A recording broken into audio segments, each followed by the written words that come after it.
Alright, welcome back to Hangar 51. It's Sunday night. Sunday, Sunday, Sunday. Yeah, I'm singing. Alright. Who's here? Hey, Slapnuts! What's up? Yeah, I know. Sorry.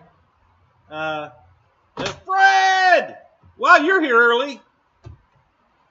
Roy! Sivo Hobo. Welcome. I don't think you've been here before. Welcome to the show. Good to see you. So I got a lot of flying in today. I wasn't even going to go. Today's my I'm going to just call her my wife because it's simpler. Today's my wife's birthday. She's 74 today. She don't look it. So she went out shopping with her girlfriend. I went flying and just got back. I was ready to leave early. I was going to be home early, and then one of the guys at the field said, "Hey, can I borrow your battery charger? I want to charge a battery." And I'm like, "Okay." And he had discharged it so far down that by the time I got even close to being charged, it was dark. I'm like, "Dude, do you still want this battery? Because it's kind of dark." And he says, "Oh, okay." So anyway, so that was a waste of time. So that's why I'm late. Sorry I'm late. So yeah, I don't know if she's watching yet or not. She might not know I'm home yet. I didn't get a chance to go in the house and say hi. I just came right out to the garage. And I imagine you can hear it's raining. So, Paul, what's up? Good to see you.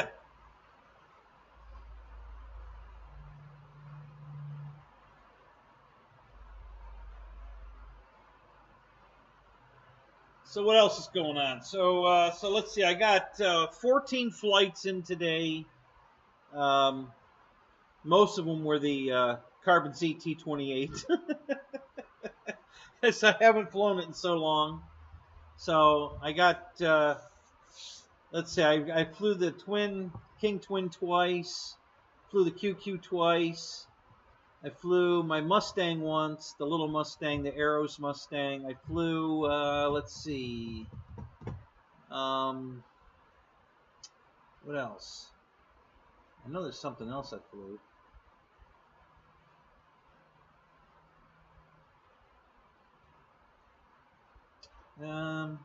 Maybe not. I didn't fly the jet. It was the winds were terrible. It was gusty bad. It was horrible. And the rest of the flights were the T-28. So, Rando Vision, what's up?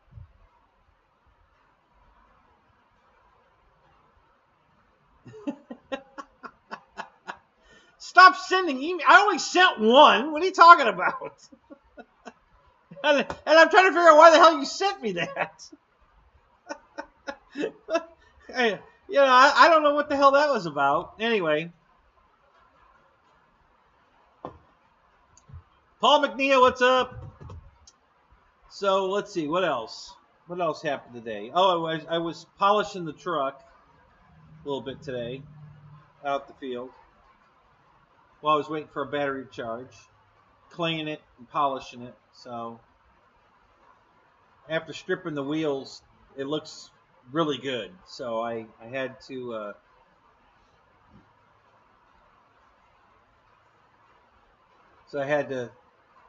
start really polishing it. Hey, Keith Christie, what's up? Good to see you, man. So anyway, yeah, the winds were horrible. It was going to be cold today. It never made it over 64 all day. I know you guys in the snow. That's a heat wave. I know, but yeah, it didn't get to that till 4 o'clock.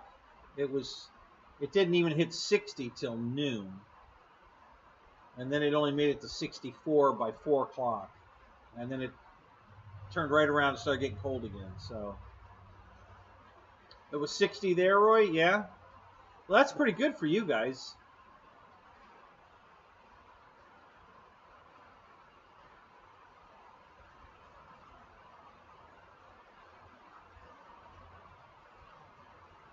It's 29 degrees in Tennessee. Yeah. Got plenty of room down here in Florida, guys. You should all head south. Yeah.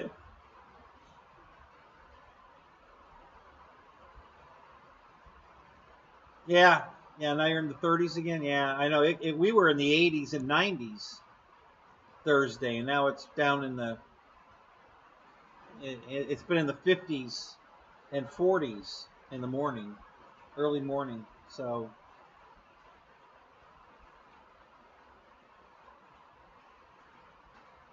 You sprayed clear coat today. On what were you painting, Roy? Yeah, 19 this morning. Yeah, that's. Yeah, I think it was 49. It was 48. It was 48 this morning. And it was 48 right up till 8 o'clock. It hadn't even started to warm up yet. And then it started warming up. T28 and the P40. Oh, nice. Good job. Which T28? Did you get one of the big yellow ones?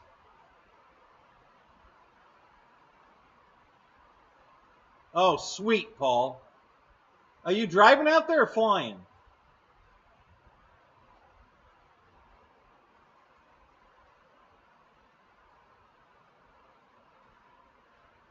The 2-meter, yeah? Sweet.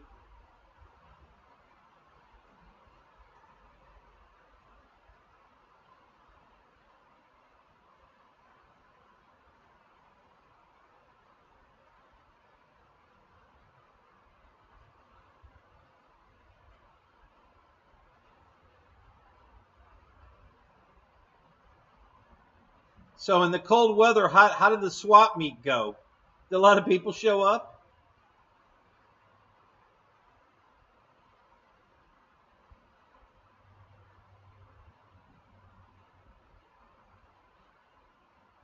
Yeah, those planes do look good together. Yep. Maybe 50 tomorrow. Oh, Fred. I think it's time to retire and move to Florida. Put up your big hangar.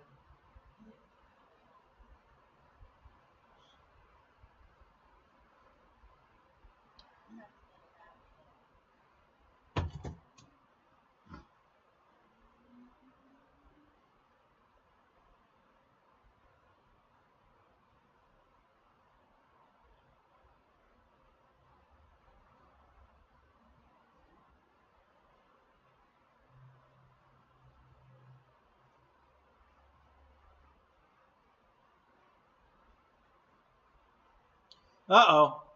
Keith Christie's making room. He sold some planes.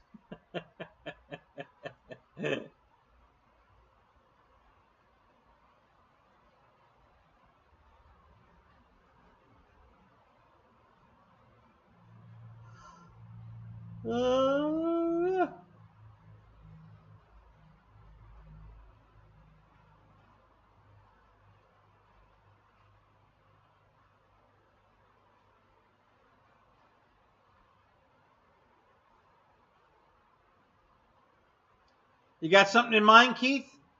Share with us, man. What are you going to buy? What are you looking at?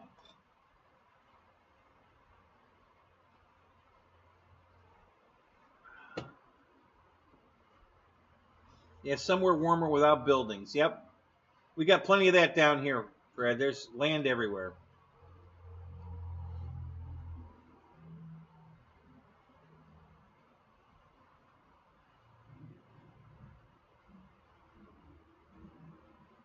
Nothing out that you want. Yeah, pretty much, except the new T28 is the only thing out right now that I want.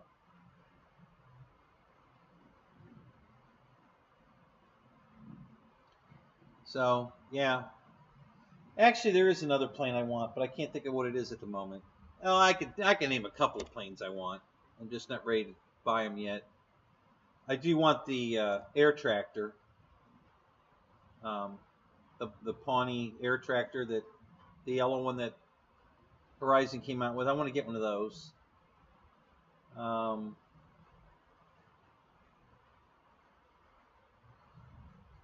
Yeah, well, I don't really think the gear's an issue, and a three-bladed prop's easy. You know, Master Air Screw makes a three-bladed prop that would look perfect on there, so that's pretty easy to do. You have the Beach 18. Okay, well that's a fairly new one. That's good.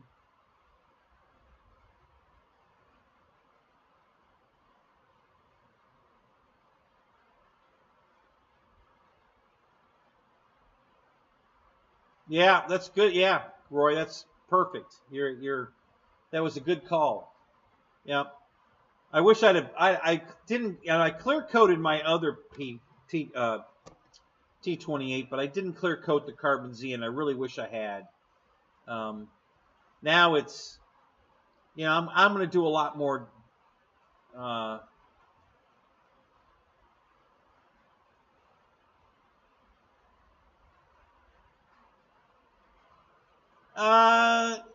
it's the only reason I haven't wanted one, Fred, is the price. I don't think it's worth $400 or whatever it was. Yeah, too much money. I'm not going to pay that for it.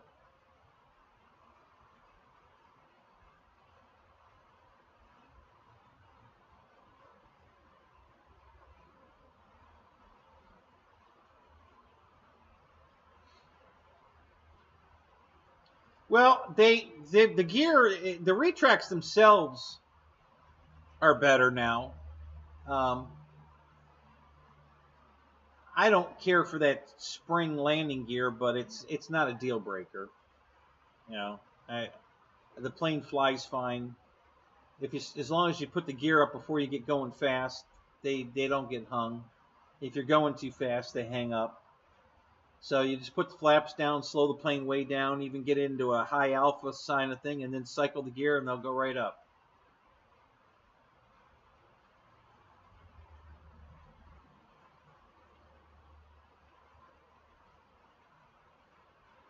But I'll pay for two T28s. Well, yes and no. I mean, I got them discounted. I bought the 14. I bought a gift card for 14% off. So that saved me $70 right off the bat. Boom. All right. So I got a pretty good discount right off the bat by buying a gift card and then using the gift card to buy the T28. And then I used points. So I saved about $100. I think it was 90. I don't know, 95 or 98 bucks, something like that. Jeff in Lower Alabama, what's up? So yeah, it was worth it. Plus I didn't buy the bind and fly. I bought a plug and play, so it didn't come with a receiver I don't want. So saved money there too. So yeah, so I only paid about maybe 520 bucks for one. And now it has lights. Roy! Ray! Jeff! Keith!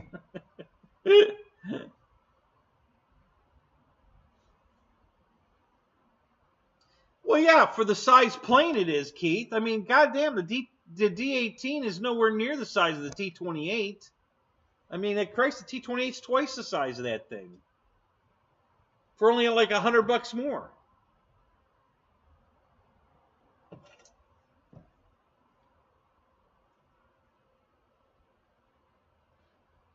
Ray, you still at the field?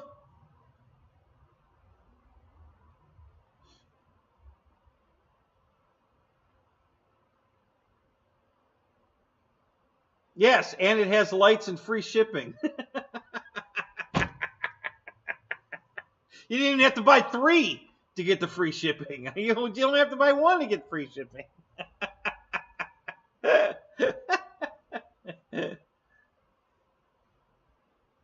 Too cold and windy there today? Yeah.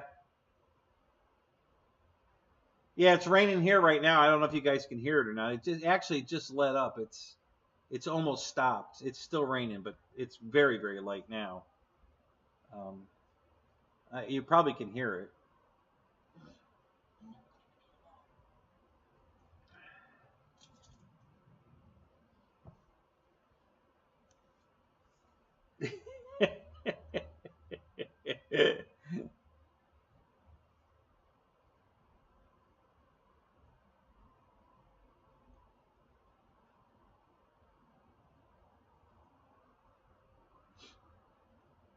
Yeah, Roy, I can't wait to see it too. I can't wait till mine gets here.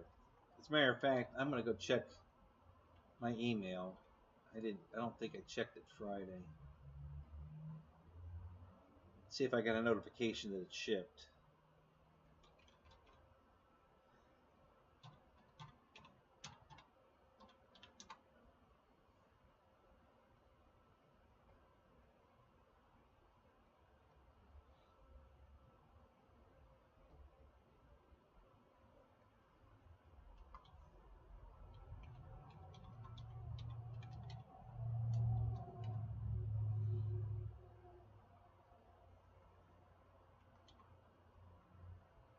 No.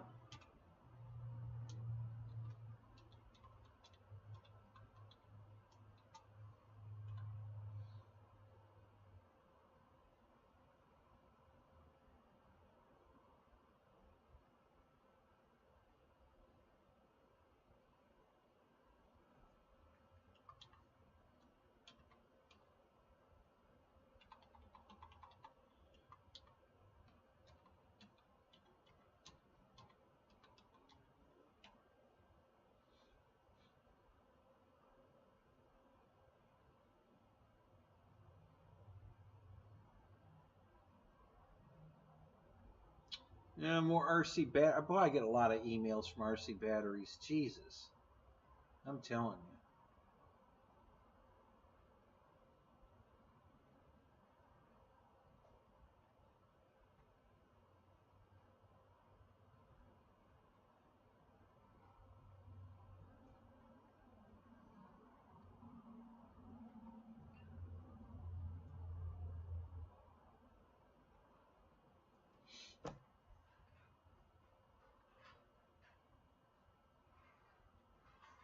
Hey, Kenny Rogers is in here. What's up? How you doing, buddy?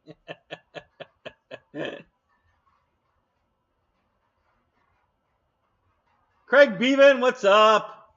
Oh man, a bunch of you just jumped in. Wow, 24. Hey, only 6 likes. Come on, guys. Help me out.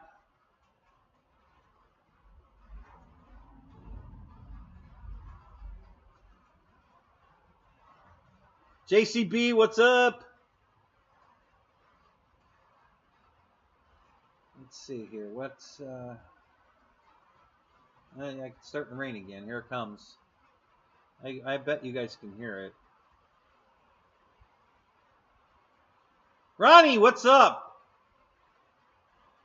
Good to see you, man.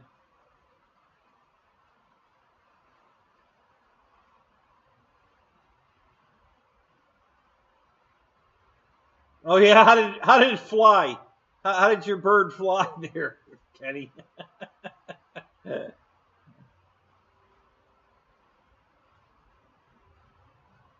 Thumbs down, so I won't have a big head. Thanks, Victor. I love you too.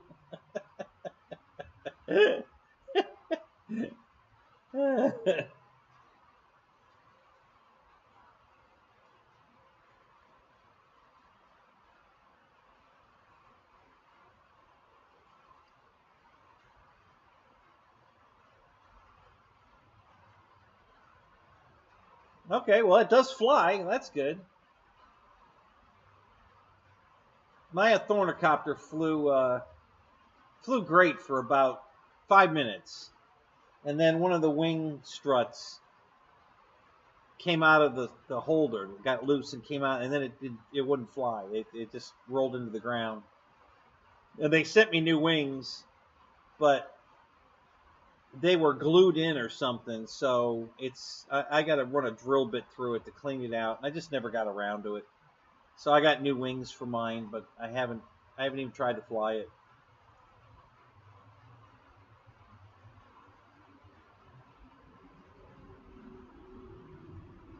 Yeah.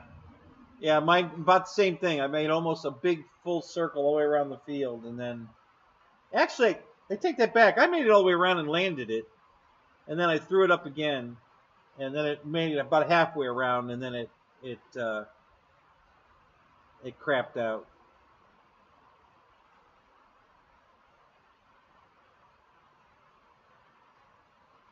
Yeah, this one was really well built. It was just you put these carbon. Well, I don't think they're carbon fiber actually. They're some kind of plastic tubes into the holders, and then there's a set screw. Well, if you over tighten the set screw, which is really easy to do, it cracks the plastic thing, and then it won't hold, and it slides out, and that's what happened. So I think I must have over tightened that one and cracked it.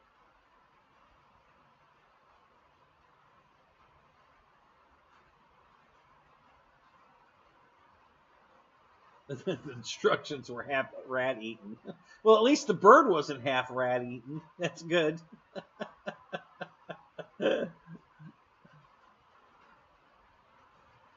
Yeah, mine looks like an old pterodactyl. It doesn't look anything like yours. This thing looks like a pterodactyl. It's got the big head, and the eyes glow red. And what else does it do? I'm trying to remember.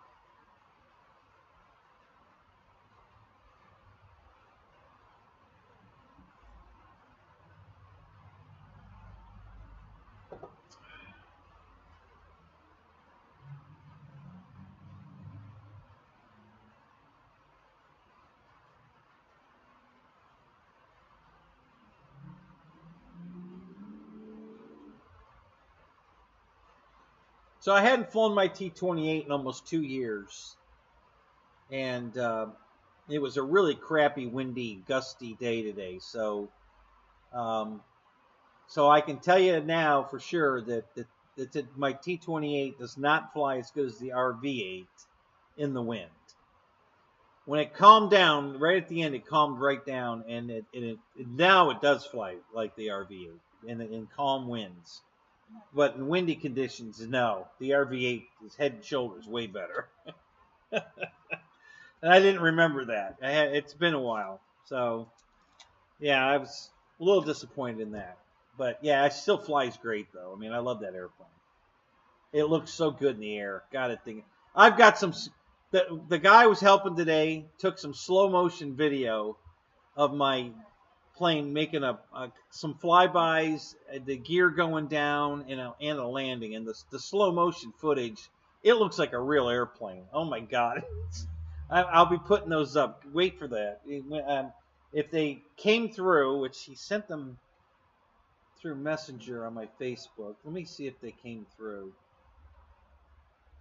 I might be able to put one up now, maybe. Hang on a minute. Let me try something here.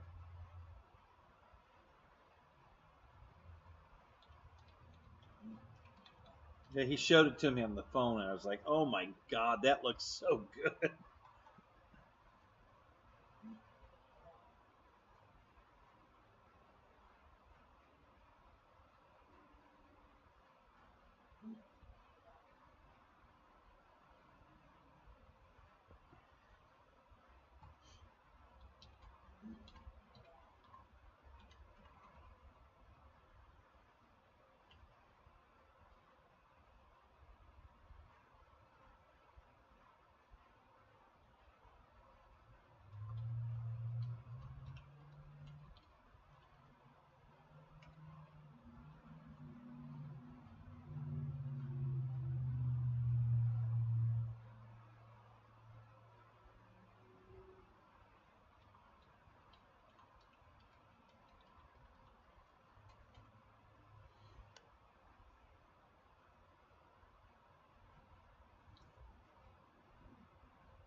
Well, gosh, he said he sent one that it went through, but it's not here. Damn it.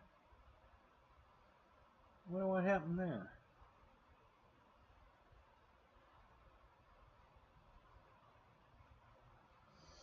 Oh well.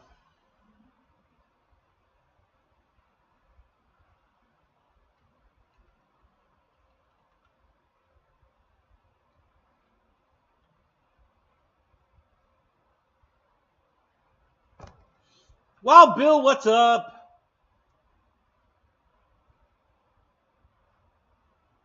26 of you in here, man. That's awesome. Thank you, guys.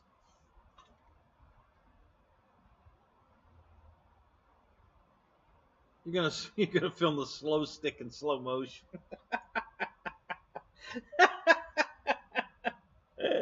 That'll be extra slow.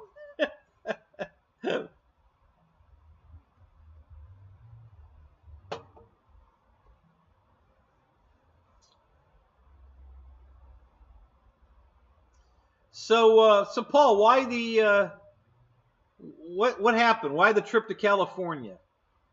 What do you got going on? You got a job opportunity out there, maybe, or what's going on?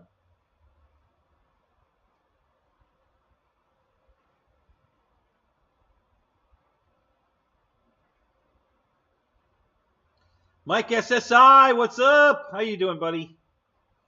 Good to see you, man.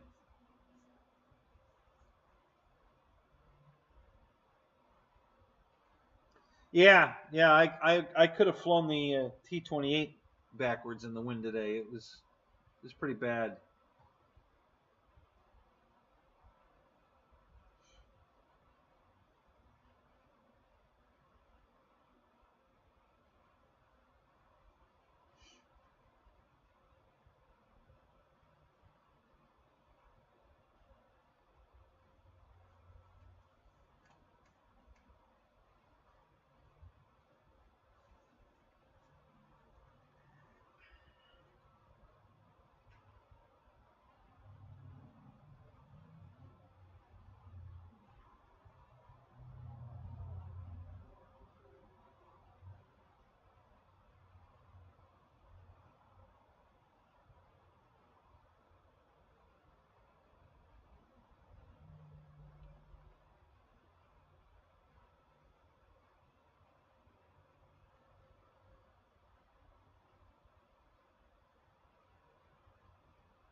What did I miss here?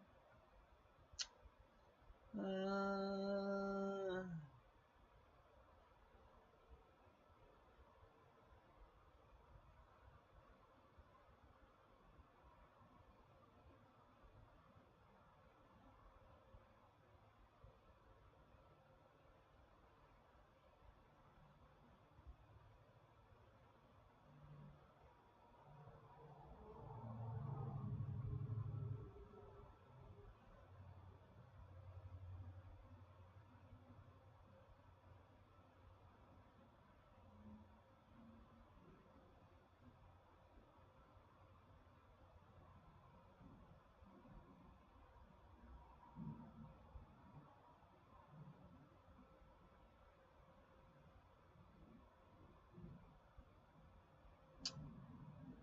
Hello, Don. Welcome. Good to see you back, man. How you been? Haven't seen you in a while.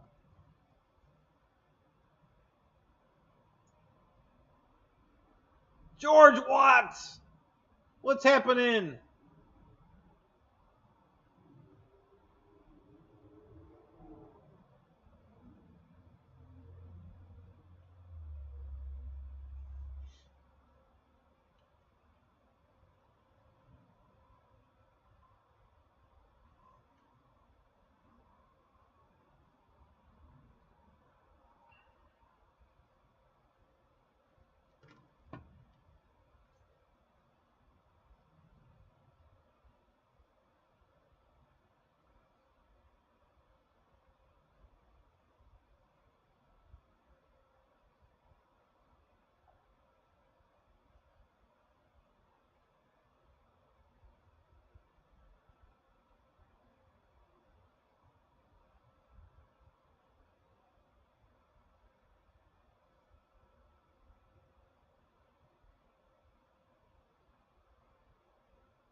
Uh,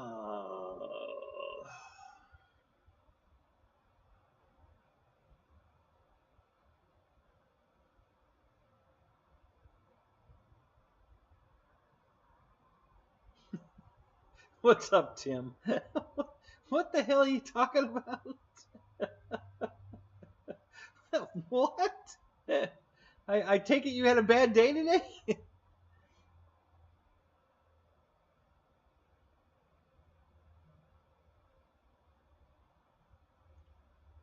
um, I think they have a 14-inch prop, master air screw, I believe.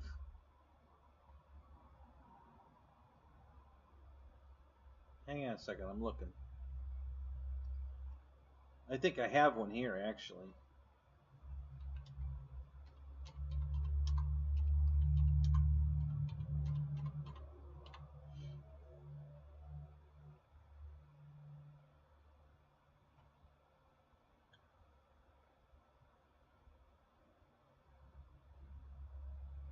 Okay, that's an 11.7. Mm-hmm.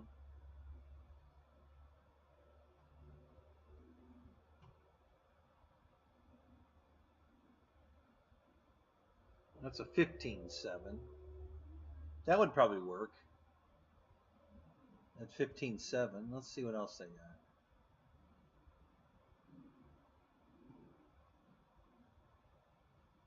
got. Let's see.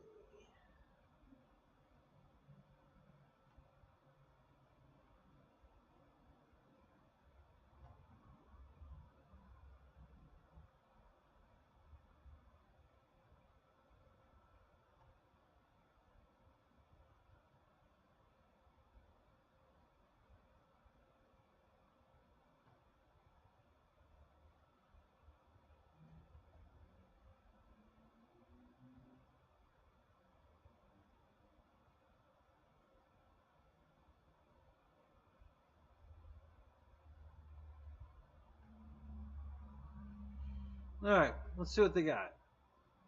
I'm on their website.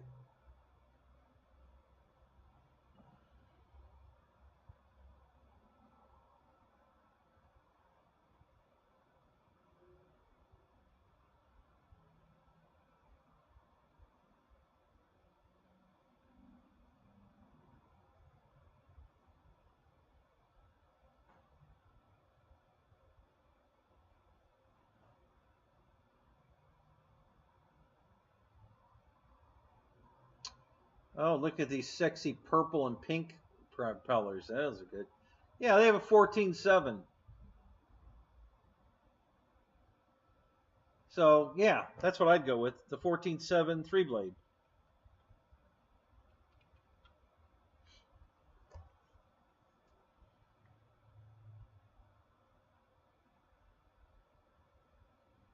Uh-oh, Lewis is here. You weren't at the field, Lewis. Where were you?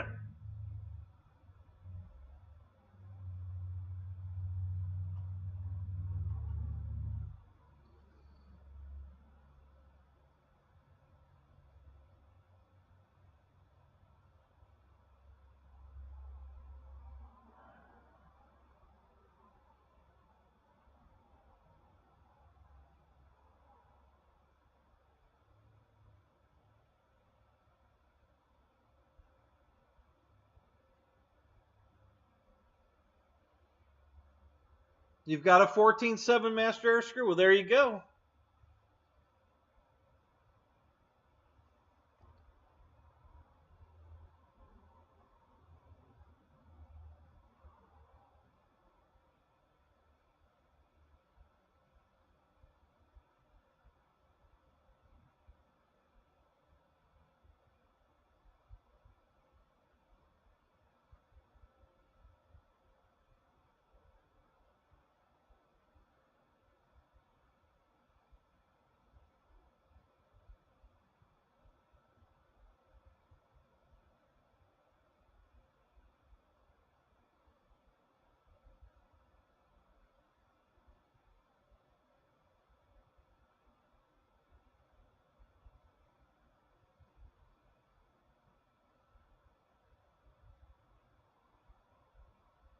Did you put it on the plane, Roy? How did it look? The 14.7.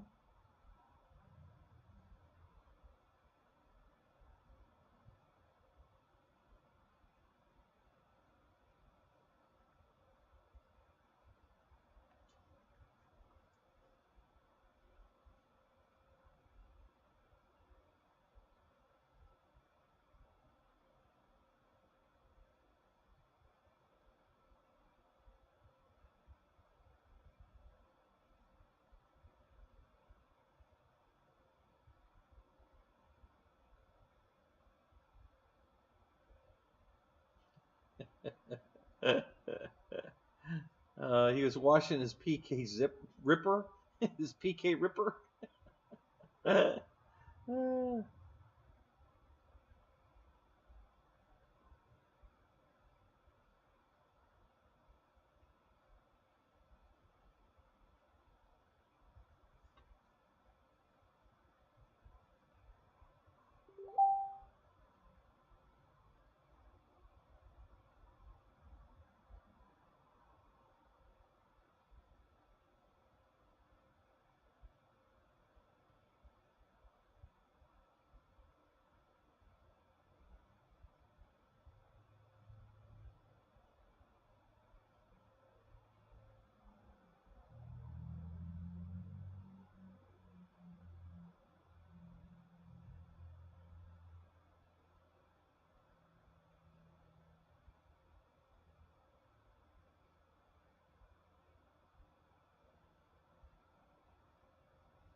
Well, yeah, that's true, Roy. You just can't. I mean, the prop that's on it now looks wrong, and it's a two blade, and it's not a paddle prop, so that looks even more wrong. So, um, what you could do is get the a bigger one and cut it down so that you get the fatter blade at the tip, and then round the edges. Of course, balance it, and then paint the red and white stripes on it, and it'll look close enough. It'll look all right.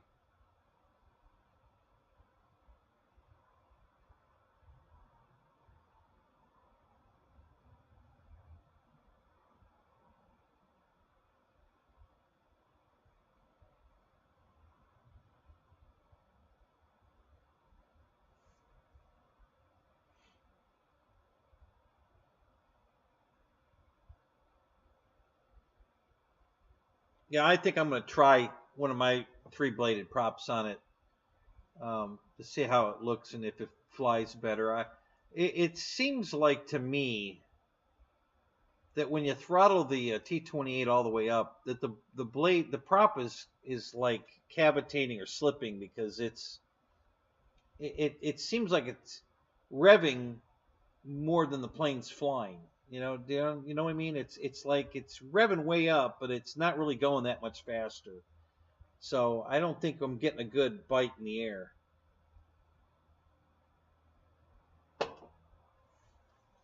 Yeah, yeah, it has a nice sound to it. I mean, it roars when it comes by. So if you're wide open throttle, which I rarely am, but I did a couple of passes tonight and went vertical with it, and it was definitely roaring. And I just rebalanced it, so it was no vibration. It sounded really good.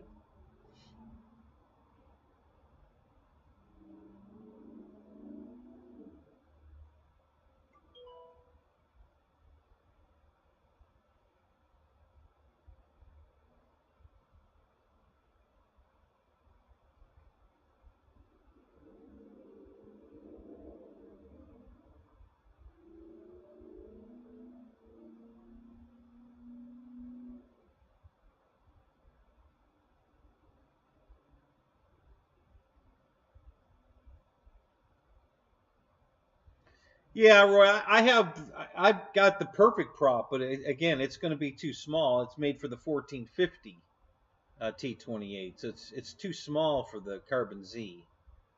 But it's right. I mean, it's big paddles. It's got the red and white paint on it. It's beautiful. I've got a couple of them. Because I have two of those airplanes, and they come with a beautiful prop when you get them out of the box. So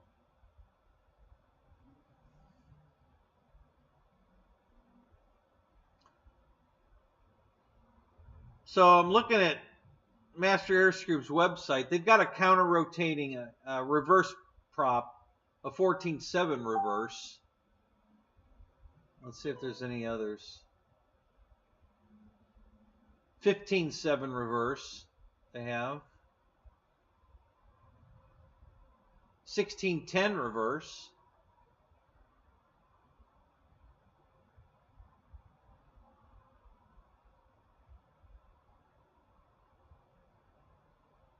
$13.12 reverse. Wow, that's a lot of pitch. Wow. $13.12.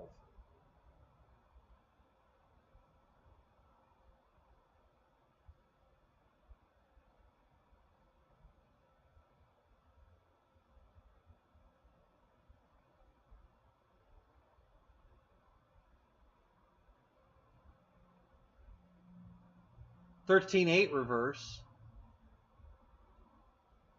Yeah, so they got a bunch of, they got quite an assortment at Master Airscrew of reverse props. So you should be able to find one there.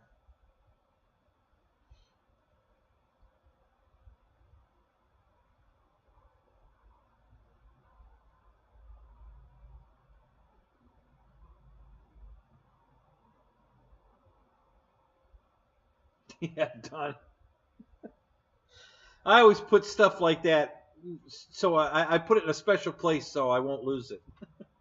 I don't know where that place is, but when I finally find it, I'm going to find a lot of stuff that's been missing for years. I can't find any of that shit. I keep putting stuff someplace where I won't lose it, and I never see it again. Yeah, son of a bitch, that drives me nuts.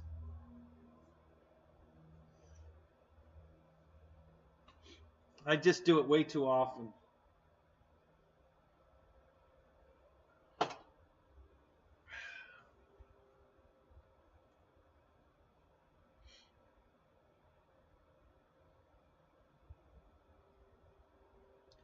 So, Bill, did you work on your RV8 yet?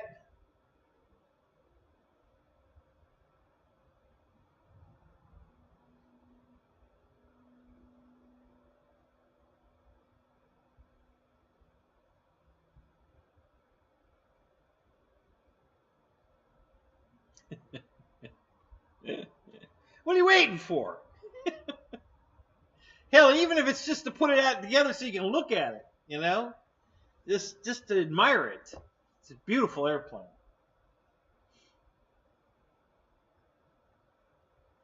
Hell, just plug it in and let the lights shine. That's impressive enough.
Yeah, they still have 12.6 reverse at Master Airscrew. So yeah, they're available.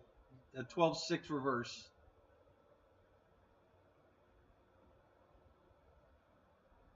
You got a 12.8 reverse.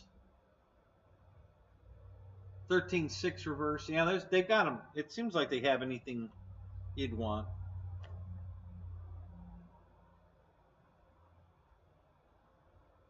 Yes, it is, Craig.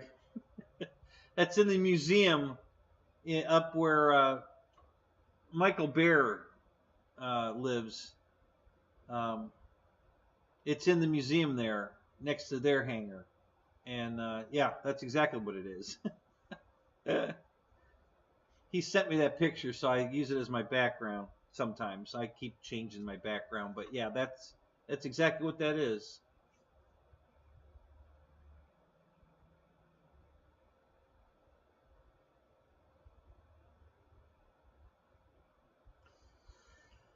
Mike Keller, what's up? Good to see you, man.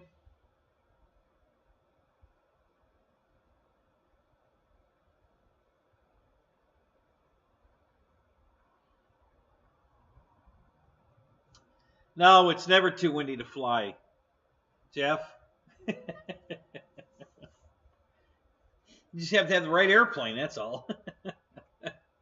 Get yourself an RV8, you know, it's never too windy to fly. Or a QQ, either one.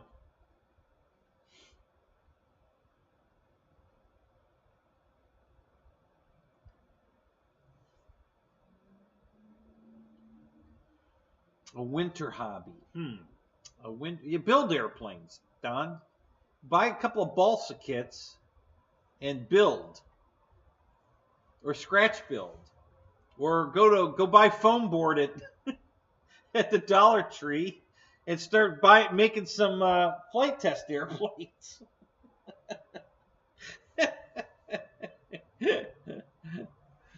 I know you, Jeff. I know.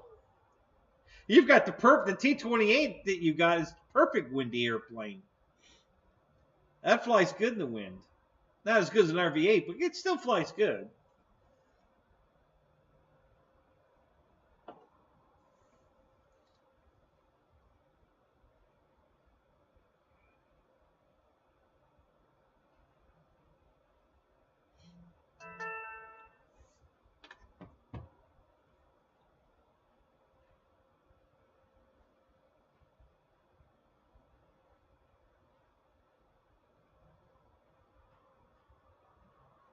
It doesn't look that bad, Roy. It looks better than the 2-blade. That looks all right. Fly it. Let me know how it flies. I want to know, because I'm going to do that. I'm going to put that prop on mine. I'm going to put it on both of them.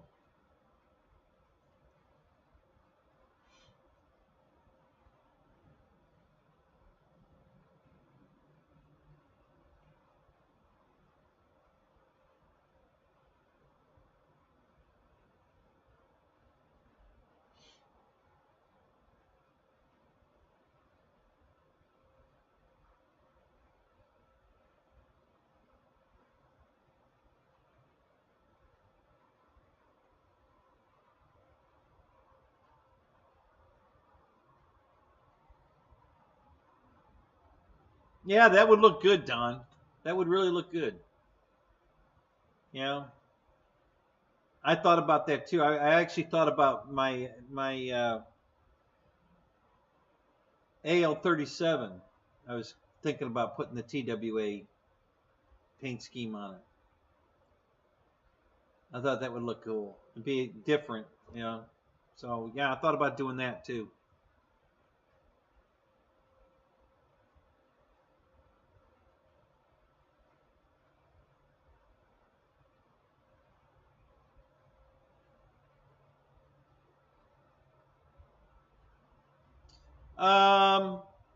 I think it's what did you say it was, Roy? A 14.7?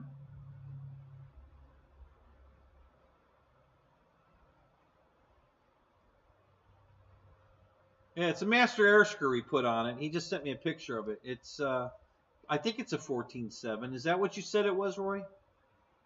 Roach Coach, what's up? How you doing, man?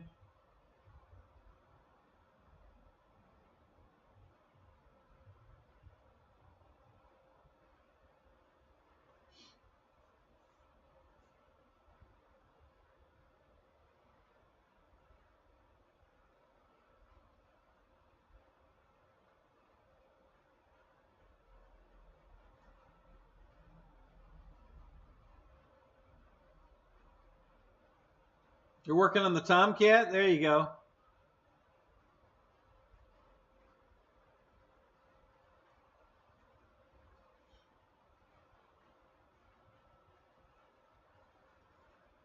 Oh.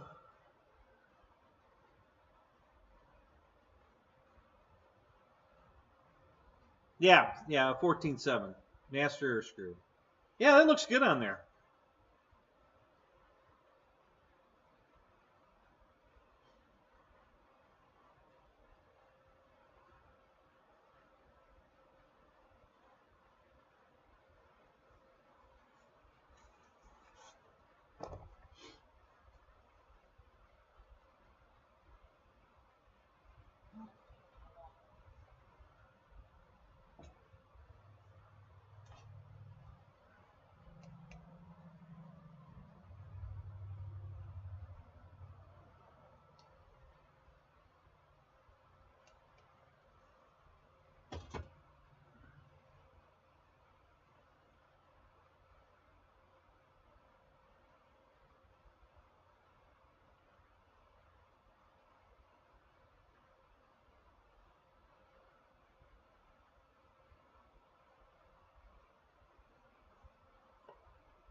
I'm looking at your picture here, Roy. You've got some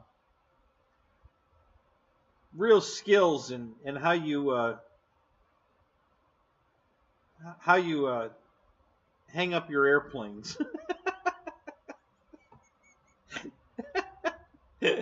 That's some pretty funny stuff.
Is there a lot of work to do on that plane, putting it together,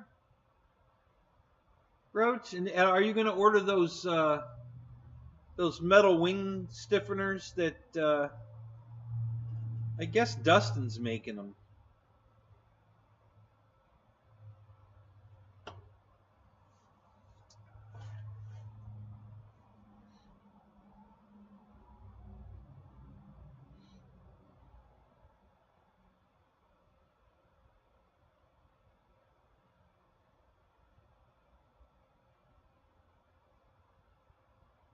Oh, cool. It came with those. Nice.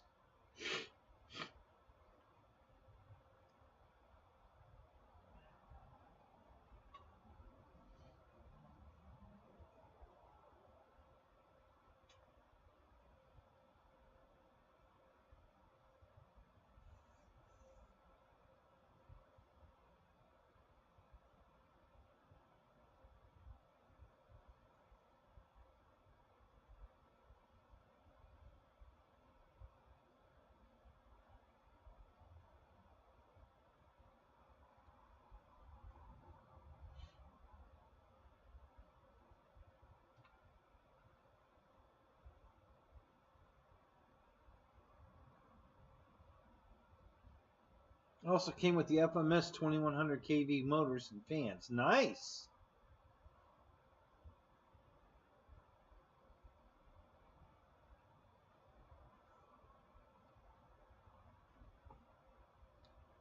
Your dad worked for TWA? That's cool.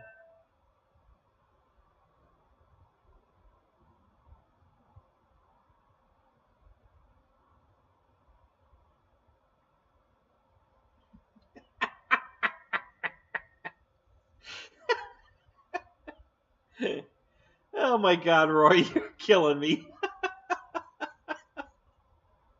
Oh my God, that's hilarious. You should check out my show, Roy. I actually have a couple of videos on how to make plane stands. You know, plane racks. They actually put your planes in.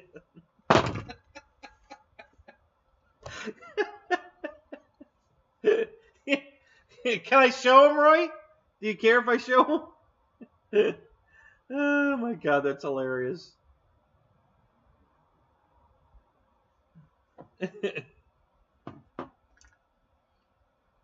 Hang on a minute. I gotta.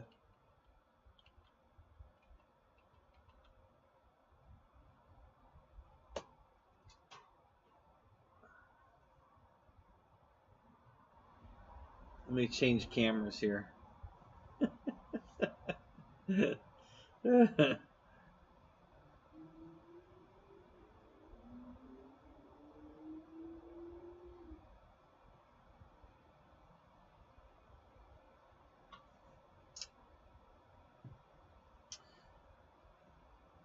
What did you upgrade the nose gear to, Michael? What did you go with to upgrade the nose gear?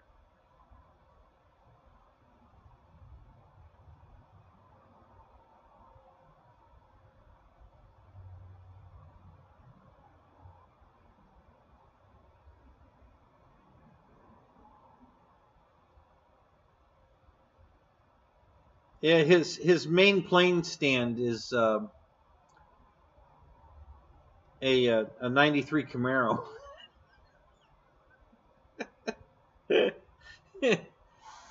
Here.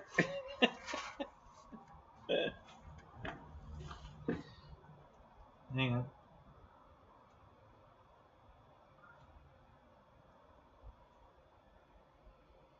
There you go. Now that's organization right there, I'm telling you.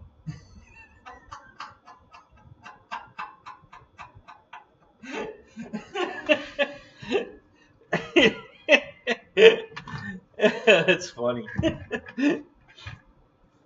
That's the way my house used to look before I built the garage. Oh my God. Oh, that's funny.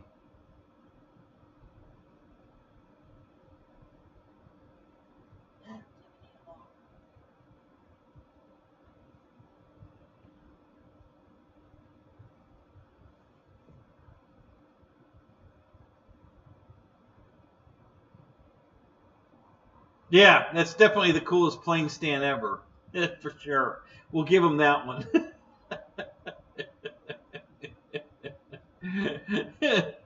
Yeah. Yeah, that Camaro is the best looking plane stand ever. Oh, it's at 70? Okay.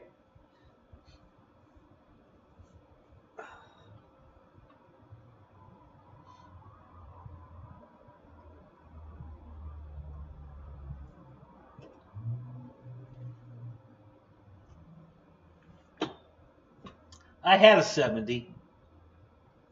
I had it for a few years. I had 3 Camaros at once. I had a 67, a 70, and a 79. The only one I have left is I still have the 67. I don't have the other 2. Sold the other 2.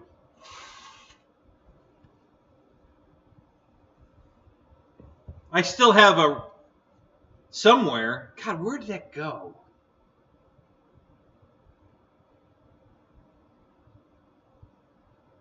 I had the rear body panel for a 70, a brand new one. Because mine was rusty and I was going to replace it.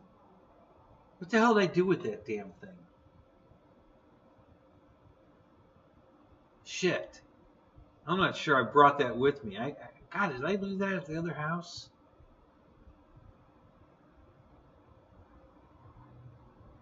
No, Roach, I didn't see your message on the nose gear. Hang on a minute. Let me look for it. Hang on. The F-18 nose gear? Is that what you were talking about, the F-18? Or was there another one? Hang on.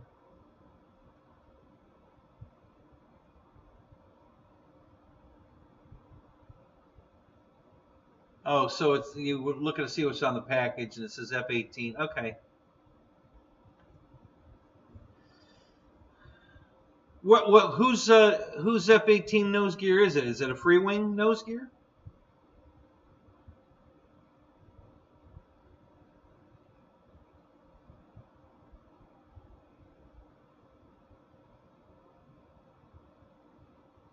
No, Fred. It had that primer coat on it.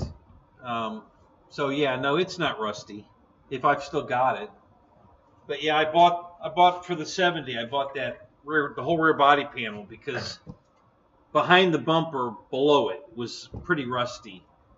So I but then after I got it and saw how much work it was going to be to put it in, I was like, I don't know if I want to do this or not.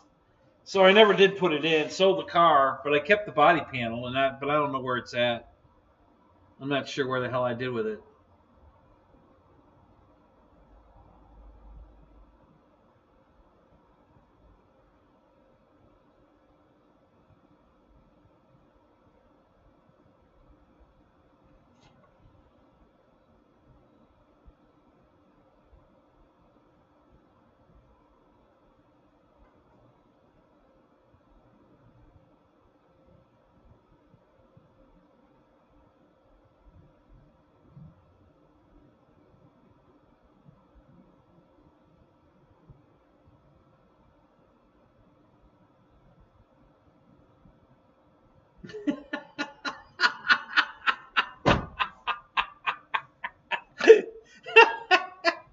Still fighting with your phone, huh? So Betty's now involved. All right. Well, let's make up some kind of story about Betty now.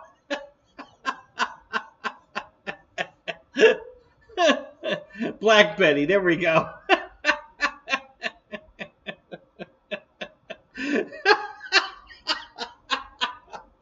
Oh my God. That's funny.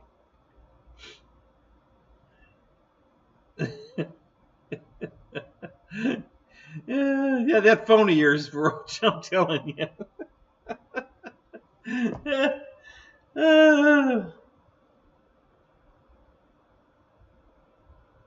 Oh, you were watching the Flintstones earlier. There you go.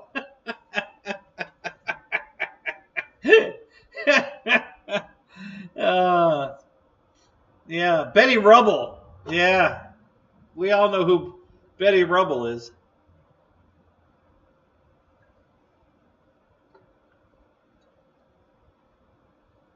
Oh, you got a spare rear quarter panel? There you go. If I find that rear body panel, I'll send it to you. I don't know if I have it or not, but if I find it, I'll send it to you. It's either, if I have it, it's either in the barn or in the garage. It's either in the other garage or the barn, if I have it. Or, well, it could still be in that one trailer. The big trailer I haven't emptied yet. It might be in there.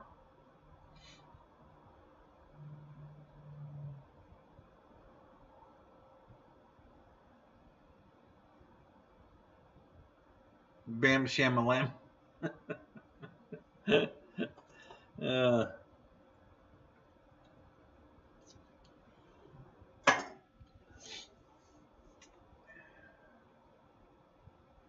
That's funny too, Roy. My Camaro was the same color as yours, that blue. Isn't yours a split bumper?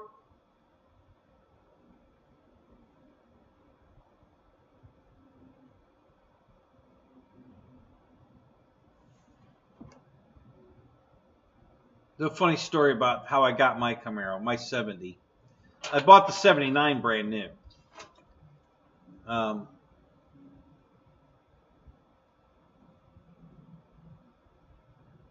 Yeah, you don't know if that one's going to be any better, huh, Roach?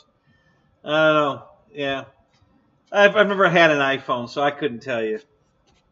So my 70 Camaro was owned by a friend of my dad's, one of his golfing buddies. And he, he was tired of it. And it'd been sitting in the garage, and he went to start it, and the carburetor was flooding. Fuel was just coming out of the top of the carburetor. So he told me I could buy the car for $350. And I offered to fix it for him. And my dad was there when I offered to fix it for him. And he says, no, I just want to get rid of it. I said, okay. So I came over to the house. I went to the parts store, and I got a float kit. Because I knew it just had to be a float. So I got a gasket and a float. And $350, and I came over to the house and I gave him the $350, and he signed the title over to me, and I went out in the garage and I fixed it and drove it home. He was so pissed, and then he was just, bitching and bitching and bitching at my dad, and my dad said, "Hey, he offered to fix it for you, and you said no. Shut the fuck up." So that's how I got my '70 Camaro. That was a funny story. My dad just cracked up because he got so mad that I fixed it in like 10 minutes and drove it home, and he and I offered to fix it for him, and he said no, and that's what my dad told him. So it was pretty funny.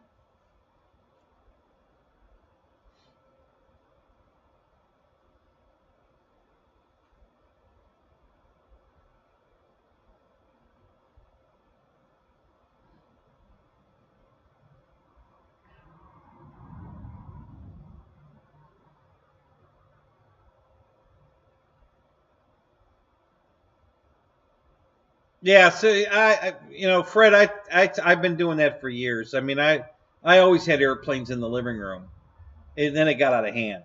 I mean, I always brought one or two in, to look at, like you're doing with your L-39, and then the next thing you know, I've got two plane racks in the living room with airplanes in them, and then I've got boxes as pedestals with airplanes on boxes in the living room with the two racks of airplanes in. And then it was like, okay, I'm out of room. So then we put two tables in the back bedroom, and I put two racks on those tables and filled them full of airplanes. It's like, it just got really out of hand. So that's why the garage. I had to move my plane someplace. So between all the cars and the airplanes, that's why I needed the big garage. So, but yeah, I know exactly. I know exactly what you're saying.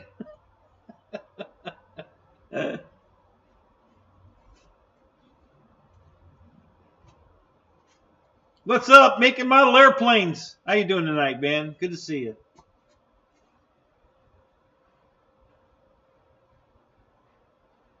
You keep searching Marketplace for another K car. Oh my God, Michael, you're nuts.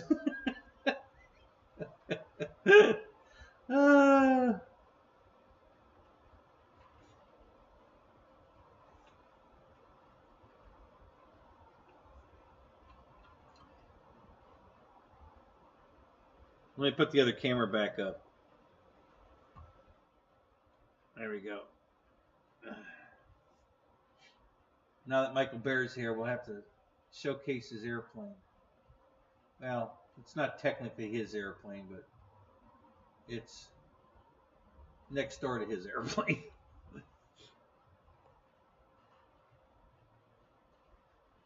Yeah, planes really do take up space. And especially when you don't like take the wings off and stack them. When they're all together, and I always had the retracts up so that I could just set it on the box like it was flying. And if it has retracts, which most of my planes do, but yeah, they definitely take up a lot of space. Boss 223, what's up? Good to see you, man.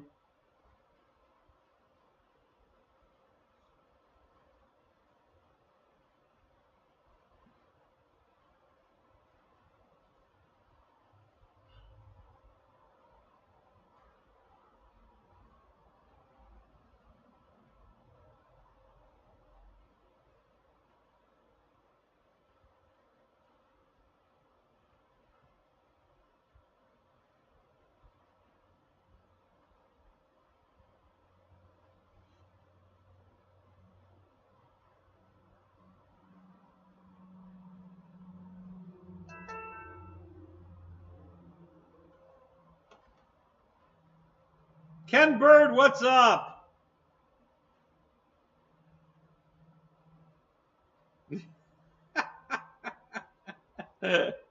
That's good, Fred. Are those all in the living room?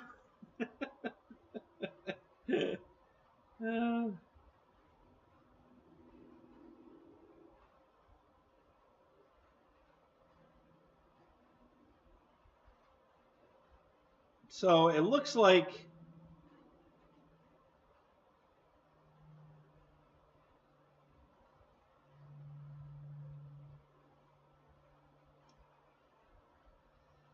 is the second one a 1450 T28 or is it a Carbon Z also?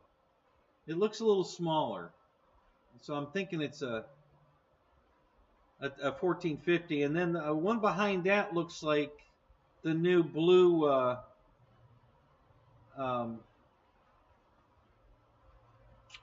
hell they call that damn plane? I have one. Shit, mine's red. That's the new one's blue.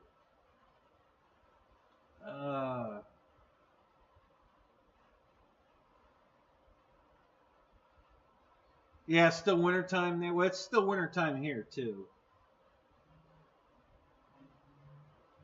Oh, they're both Carbon Zs, yeah. Oh, so the back one's a Carbon Z Cub. Then is that what you're saying? So the two Carbon Z T28s, and then the back one's the Carbon Z Cub.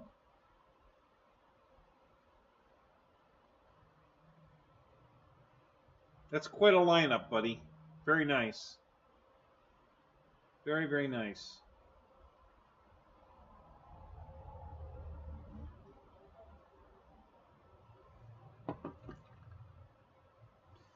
So I take mine off today, the first flight, with my newly painted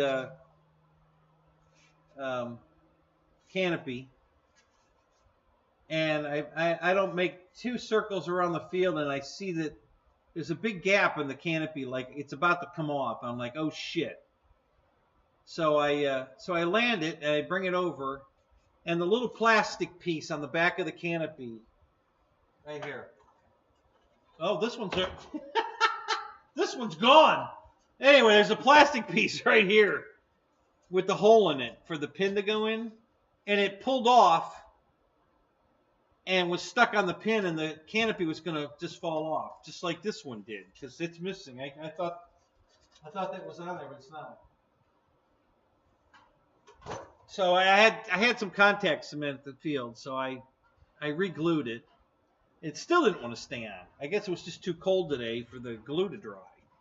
So I kept, every flight I had to land it and push it back on, and land it, push it back on, and finally it's partly pulled off, but I think it's just, it had to get the right angle that the pin wanted to go in and out smoothly.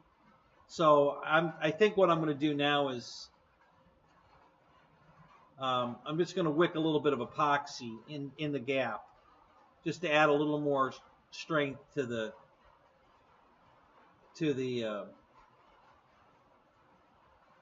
that plastic catch, so that it stays on. But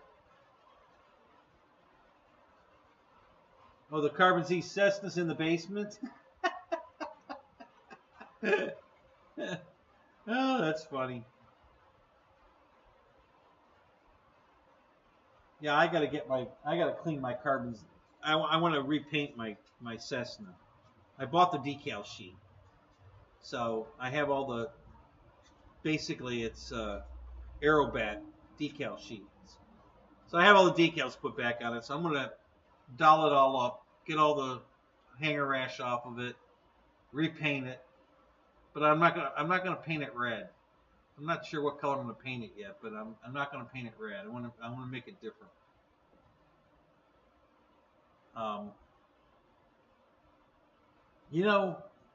God, yellow would look great on that plane. With those checker decals and stuff, God, that thing would look awesome yellow. I think I might do that. That'd be pretty cool. I might just do that. I think I like that idea. That just came to me just now.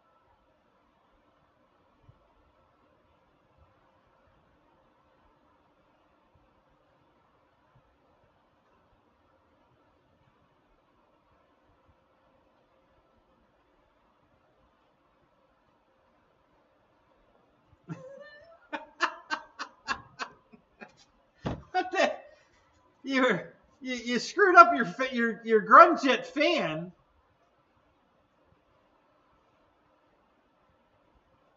Why did you have to balance the fan? It was out of balance? My God, most of the time those things are pretty balanced. I haven't had to, well, I had to rebalance one, but that was my fault. I took it apart and then the blades all fell out of it. Then when I put it all back together, it wasn't balanced anymore. So I had to rebalance that one, but that's the only fan I've ever had to rebalance.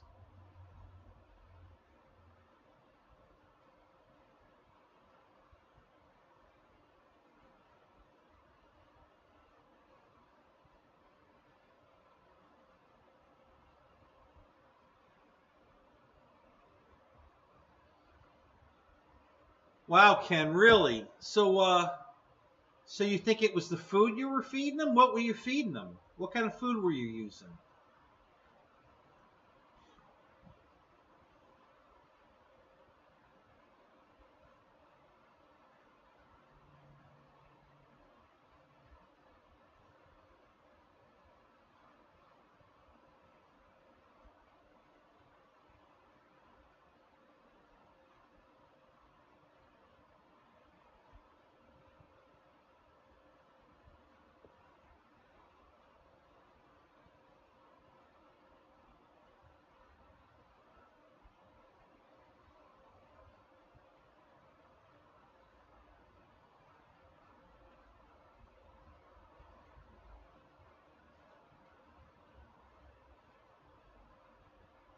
How old was your dog? 8 years old, did you say? Oh, no, 8 others have had the same cancer. Yeah. So how old was your dog?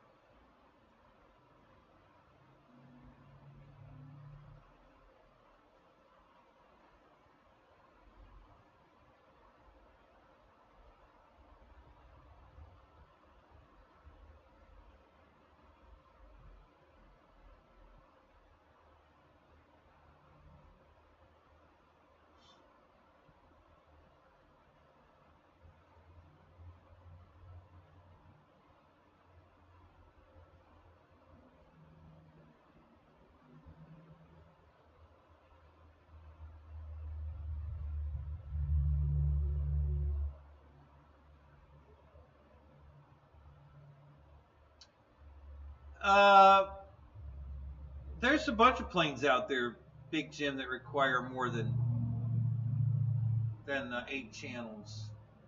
My B-25 Mitchell, my folding wing Corsair. Let's see, what else have I got that requires more than 8?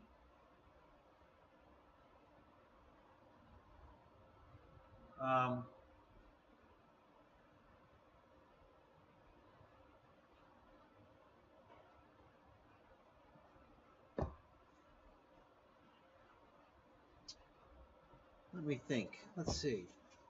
I think that's probably the only 2 I have that require more than 8.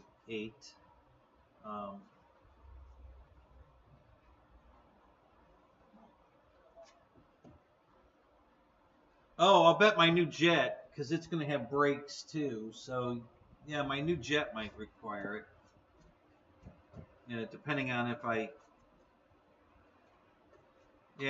if I put a turbine in it, it'll need more than 8. If I make it an EDF, probably not.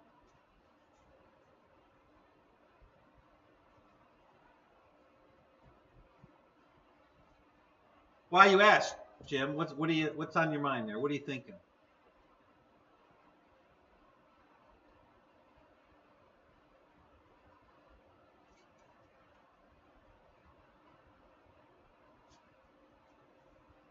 Yeah, my T1, my Yak 130. It's got an air brake. Yeah, I don't think that's. What else does it have? Oh, the T45 I have, because it's got slats, flaps, air brakes, Yeah, that's it's got a 10-channel receiver in it. That one does. Yeah.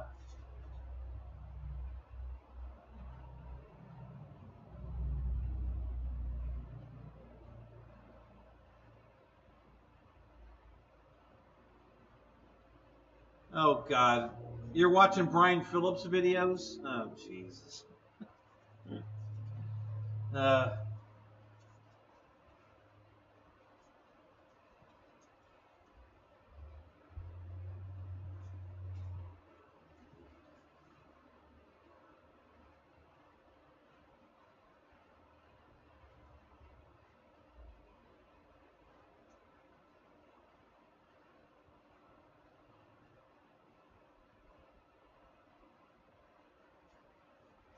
what new release are you talking about, Jim?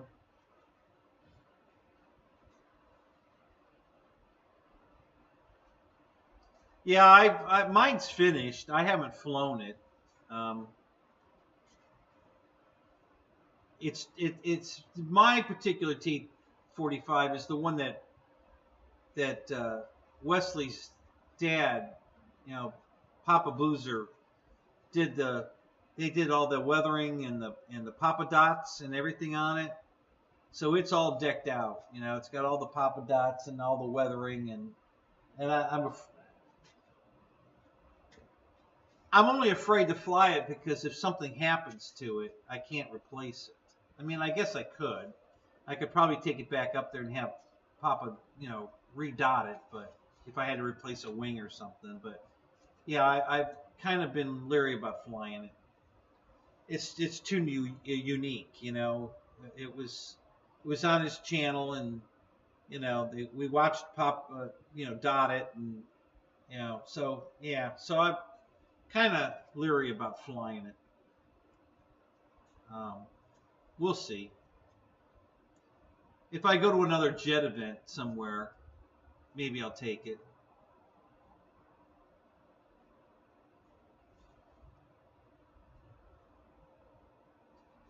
So, an NX8 to NX10 migration. Okay. Why would you need to do that? What do you have, Jim? The 8 or the 10?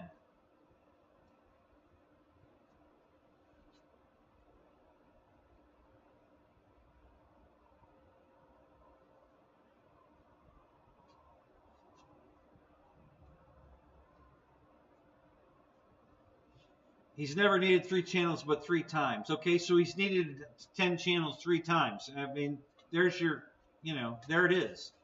Okay, so don't buy an 8-channel radio because you might need more. You know, you already have a Radio Master that's got 16 channels. What are you worried about? Use that radio. You can still fly your Spectrum on it. It'll fly Spectrum. Trust me, I'm flying mine.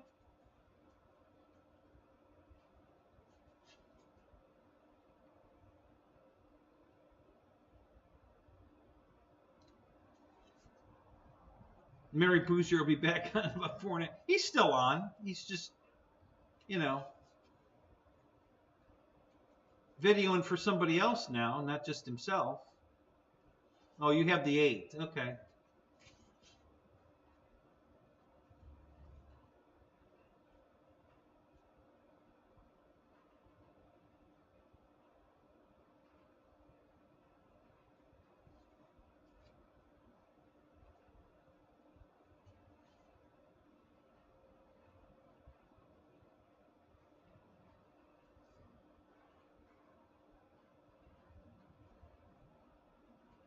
Okay, so this is what I know about.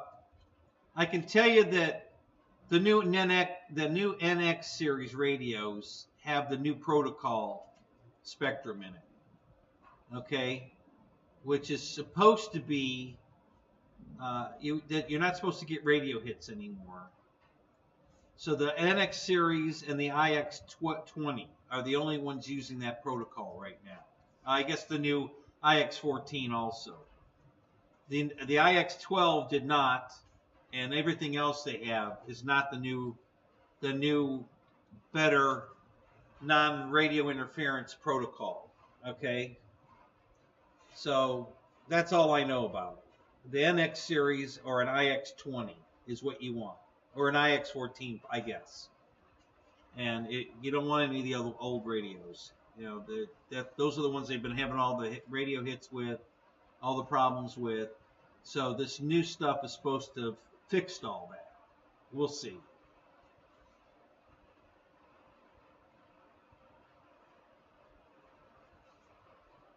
Yeah, I don't think there are any differences in the gimbals. I think they're both. I think they both use the same gimbals.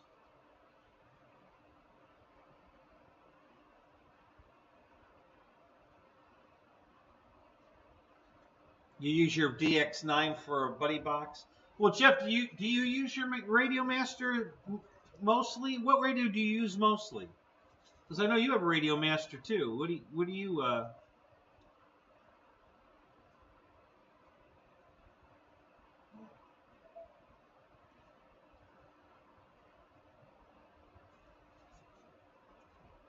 Yeah, that's what I was saying. I have the Hawk Hangar 9 jet. That's probably going to need 10 channels if I put a turbine in it. I may just put an EDF in it. I don't know yet. Well, I'm going to make it do both for sure, but I'm not going to do anything with the turbine until I get one. So I'm going to set it up for an EDF for now.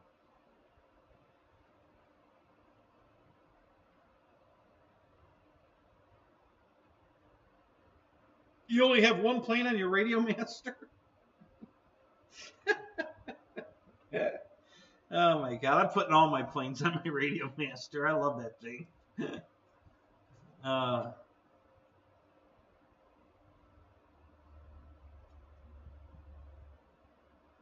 You mean this one, Ken? Yeah, you're right. This was so much easier. This is the Mac Daddy right here, buddy. You're right.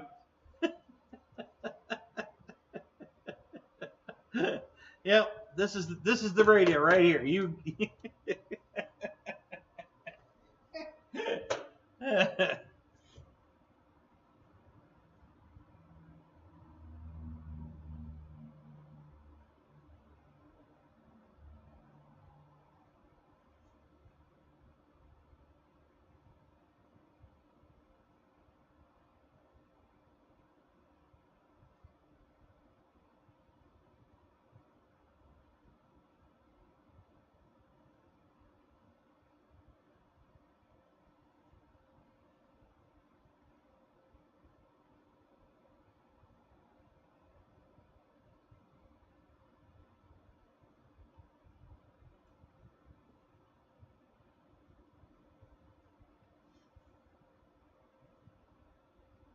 Well, Jeff, maybe you and I need to get together and we'll have a Radio Master clinic.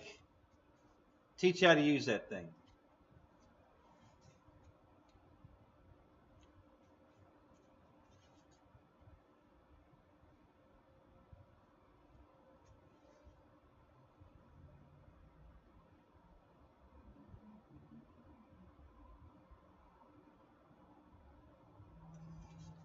I would say probably not, Jim, because I doubt seriously that Horizon's going to come out with anything that uses more than 6 channels.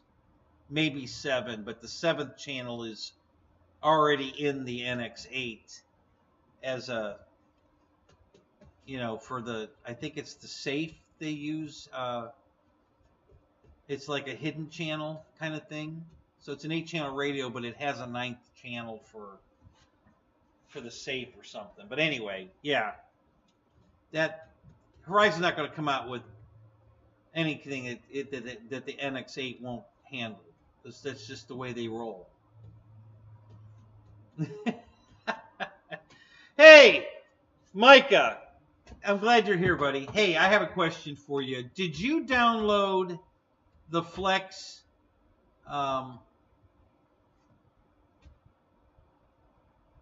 What do they call that?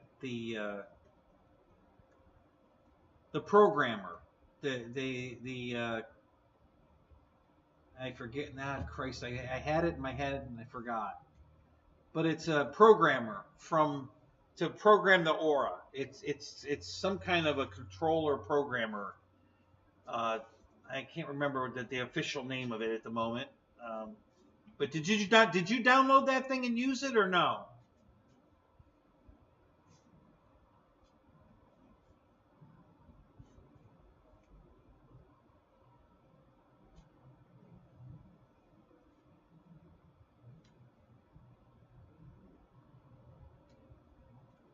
No, Jeff, I don't think you need the new one. It's pretty much the same thing. The only difference is that what is it? Elite? Is that the name of the company? Theirs uses the touch screen, which I really have no use for. But it's pretty much OpenTX. It's a copy of OpenTX. I don't think it's any easier to use. I've watched what's his name on YouTube programming on it, and it looks the same to me, other than it's a touch screen.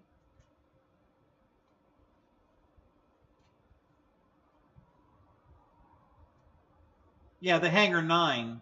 Well, okay, yeah, I'm thinking foam airplanes. You're right. Yeah, if they come out with a Hangar 9 airplane, there might be something that needs more than 8, but I don't know. You know, it's not. You know, their bread and butter is the basic stuff. That's what they want to keep it at.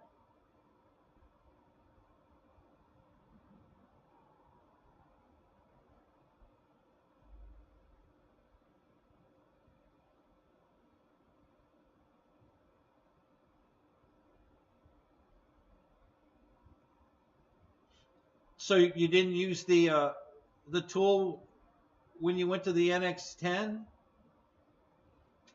Okay, yeah, I don't know how you do it without the tool. That's the only way I've ever done it. You just pick list, you set the thing up, and then you program it into the aura, and you're done. That's why I say it's easy, because that's the only way I knew how to do it. I didn't know you could do it any other way. So so it sounds like you're doing it different. I didn't even know that was possible.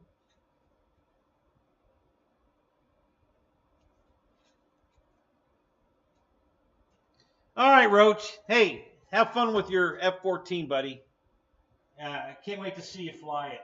That'll be good.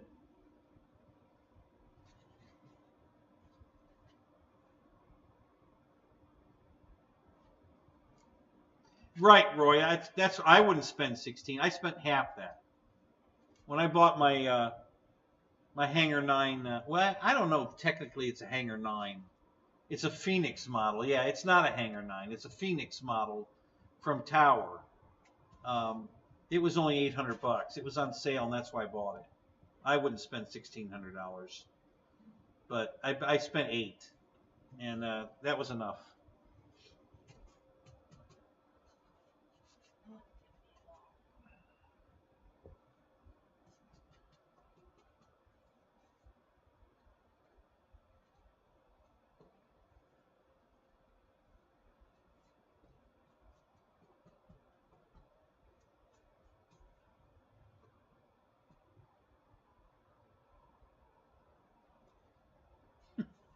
Fred. Oh God, that's hilarious.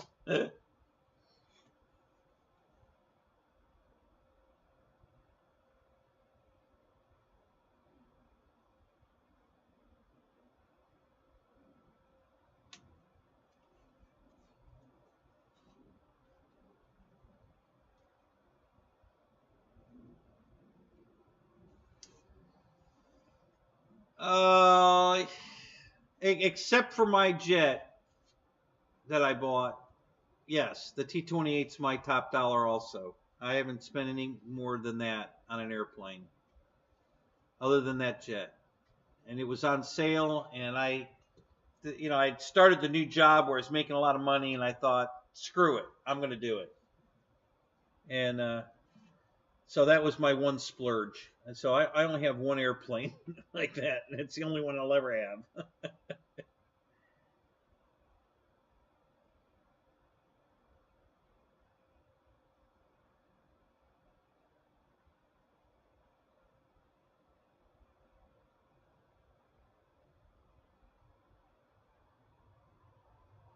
Yeah, see, Mike, I have no idea how any of that works. I only knew how to use the programming tool that I downloaded from Flex, and that's when I said it's super easy because that's all I do. I use their tool, which is super easy. I have no idea how you're doing it with the NX10. I didn't even know that was possible. So that's why I said how easy it is because that programming tool is cinch to work, and I have no I didn't even know you could do it another way. So that's where we miscommunicated, I guess. I didn't know you could do what you're doing. So I have no idea how hard that is or whatever, as I don't know how to do it. So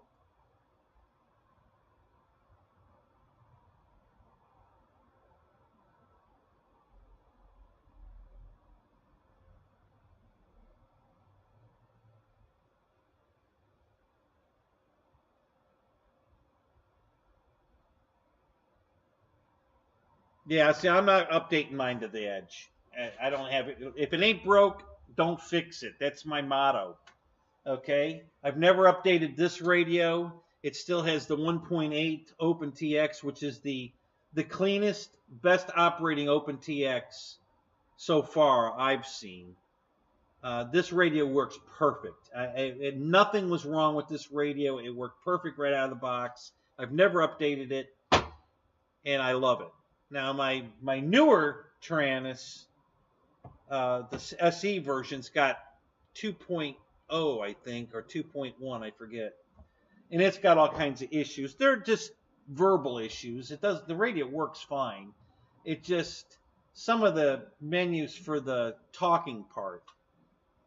Instead of saying miles per hour, say gallons per hour or something. It's just some verbiage, faux pas, and I'm not updating that either because it's not worth it. Because every time you do an update, they fix one thing and break three more, and I'm not doing it.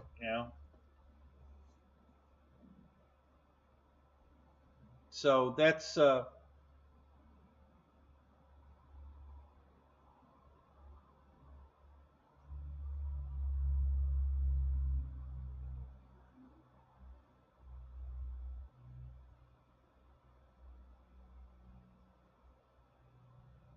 which jet did you get that didn't thrill you, Roy? Did I miss that? I didn't see what you said. What jet was?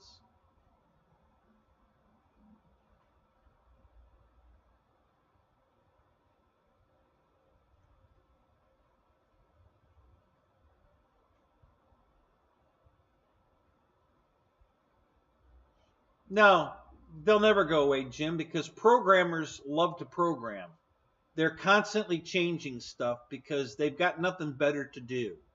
That's why everything, all these updates that you get, on your TV or your phone or whatever, when you get, because they're never going to stop updating because they don't know what else. That's how they justify their job, is they have to keep improving it. Okay, once you've made the perfect, egg, then you're done and you don't have a job anymore. Ask Dave Marshall. you know, so they're never going to stop updating because that's how they keep their work. And I don't. If it ain't broke, don't fix it. This radio's been perfect from day one, so I ain't screwing with it. My Radio Master, I haven't found anything wrong with it yet. It works perfect. I ain't screwing with it. And it's never going to get an update. It's just perfect the way it is. I ain't never updating it. It works perfect. I don't give a crap about a touch screen. It's nice to know I have it. And if OpenTX ever comes out with a touchscreen version and it passes all the tests, I might update that. But other than that, I really don't need the touch screen. It's a color screen, so I like that. But it really doesn't need to be a touch screen. I don't even know why you would need a touch screen. The screen's not big enough to really function as a touch screen anyway. So I just if it ain't broke, don't fix it. That's my motto. And my Radio Master is beautiful. I love that radio.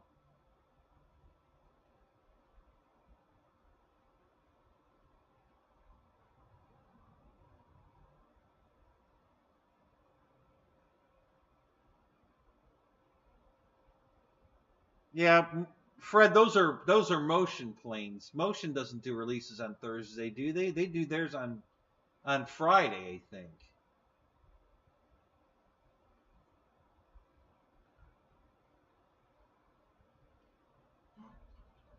So it surprises me, Jim, that you said how easy it was to set up your paramotor in your TX16S, but you don't want to use it. You already did it, and it was easy, you said. So why wouldn't you just want to keep doing it?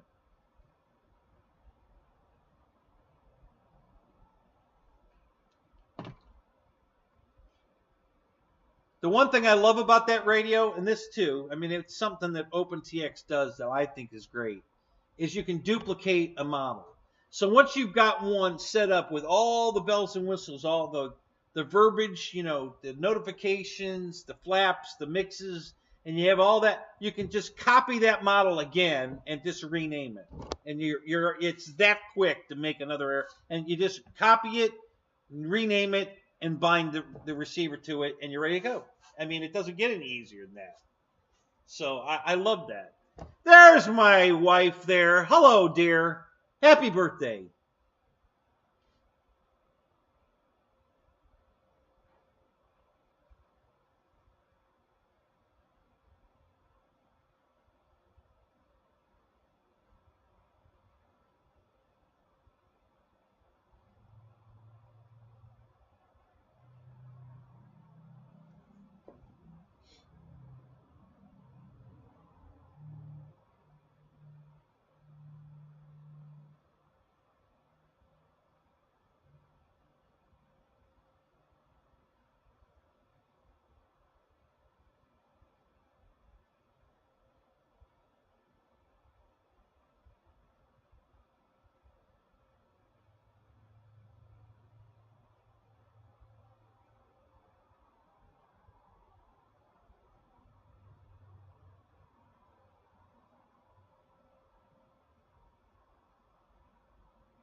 Well, see, Jim, you didn't come ask me. I could have helped you with both those radios. Why didn't you come over and talk to me? I really wish you had. We would have had we would have had a good discussion. I really wish you'd have come and talked to me.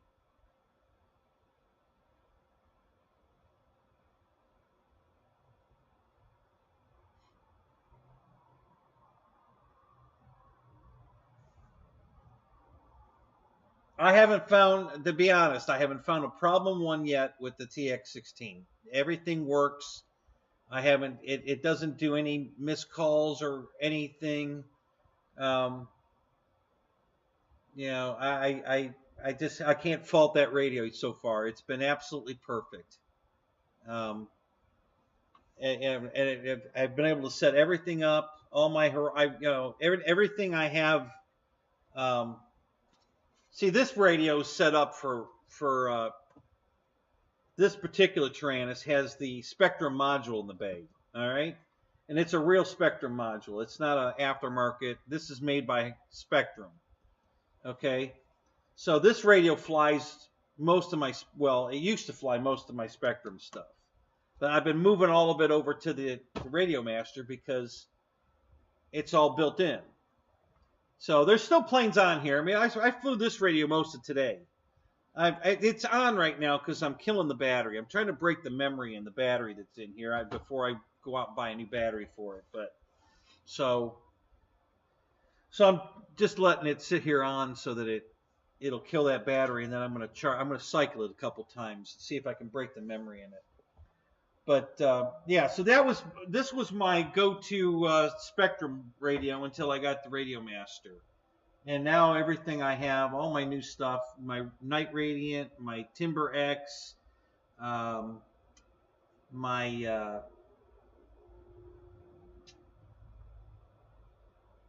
Otter, my Twin Otter. I'm trying to think of all the Spectrum planes I have on the Radio Master now.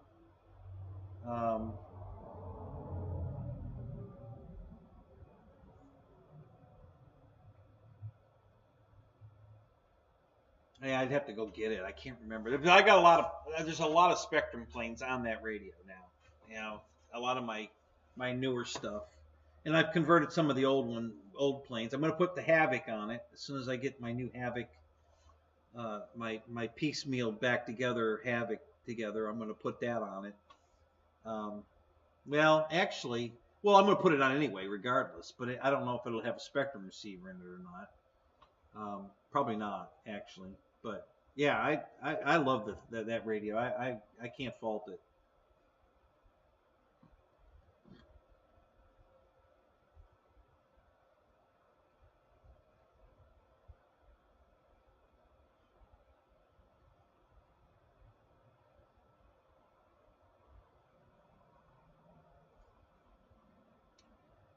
So the reason I like the Radio Master so much, guys, is because the price. Okay, I mean it's only $200. It flies every protocol you're gonna ever need. It does the old Futaba, it does Spectrum, it does Free Sky, Fly Sky, I think the Habu or whatever and it just does so many different radios. I think it does Tactic, but I haven't figured it out yet. I'm still looking for. They don't call it Tactic, but I believe it does Tactic. I think it's the old Futaba protocol is Tactic, and I'm pretty sure that's in there. I haven't found it yet, but I'm still looking. So once I get that, then that's going to open the door for even more airplanes, because I got a bunch of Tactic receivers that I can use, because I've got a few Tactic airplanes. My Fly Zone stuff came with Tactic radios. So yeah, I'm looking forward to getting that figured out too. So, but yeah, I love that radio. I mean, the gimbals are beautiful. Everything about that radio is beautiful. I just can't fault that radio. There's just nothing I can find wrong with that radio. It does everything beautifully. And the quality, and I've already dropped it twice and broke switches and knobs, and they come on. They're all pre-soldered on a board with a plug. So all you do is take the knob, and they're in tubes. Everything's, these two switches are mounted on the same board, a little circuit board with a wire coming off of it with a plug. So you just unhook these, take them out, put the new one in, put the little screw, the nuts back on it, and plug the thing into the main board, and you're done. It's that simple. And everything's done that way. The knobs are in the middle here; they're on a separate board. It's just like I said, I can't fault that radio. It's such a great radio.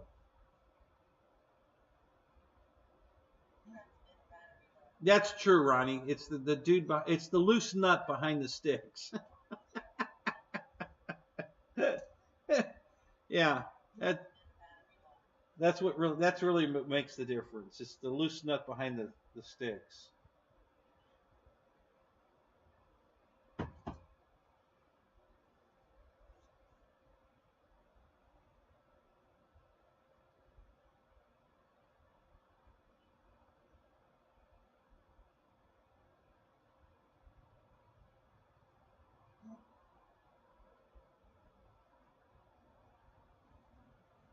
Well, Jim, they don't have to, because you guys are willing to pay the price.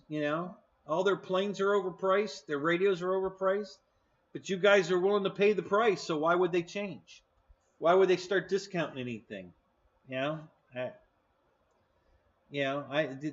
Some of these airplanes, the prices of them are just ridiculous.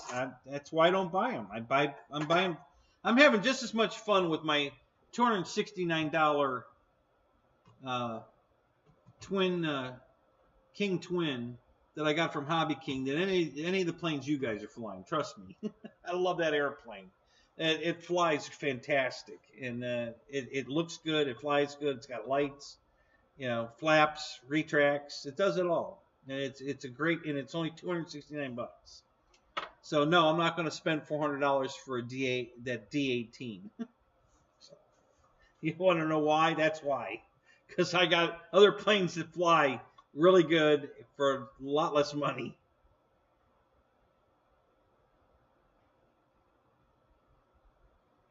Yeah, that's it. Yeah, where's Reitza? What's your favorite radio? Where's Michael when you need him?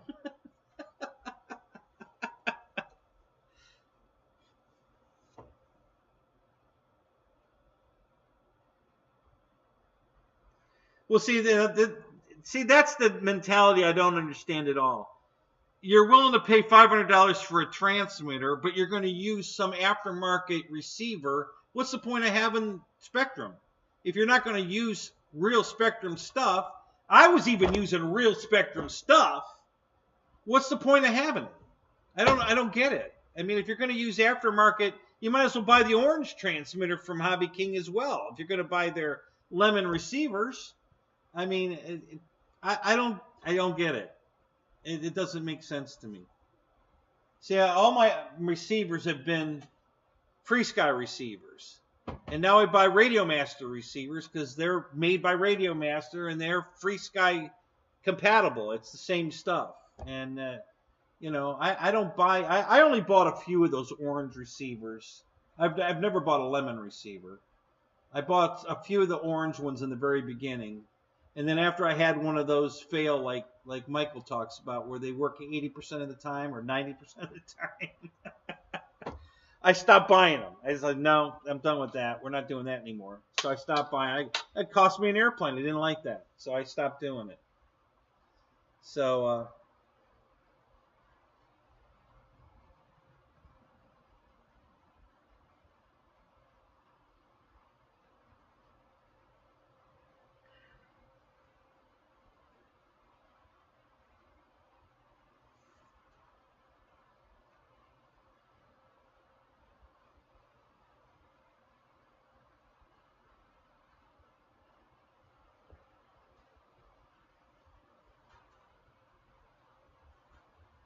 right, but it's not Admiral made. It's Lemon made with Admiral's name on it. Admiral's not making those receivers. Lemon's making them, and they just put Admiral's name on it and sell them to Motion. So.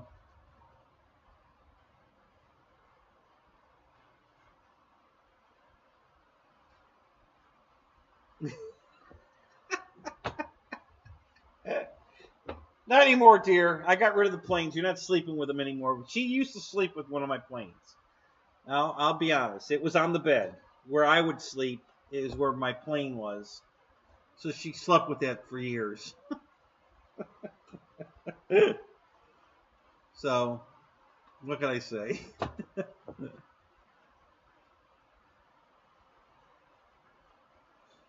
Yeah, happy birthday, JCB.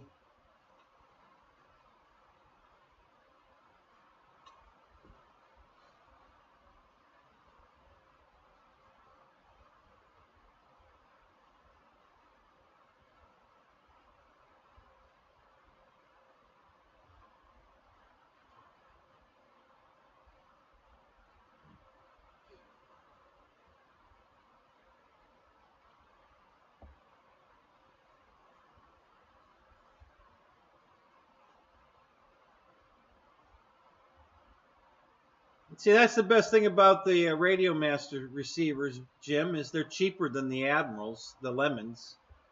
So you can buy, factory receivers that go with your transmitter, and they're cheaper than that.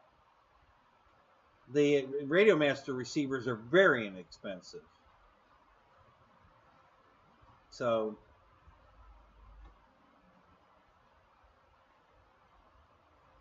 Uh-oh. Jono's in the room. Watch out. Here he comes with his vibrating prop.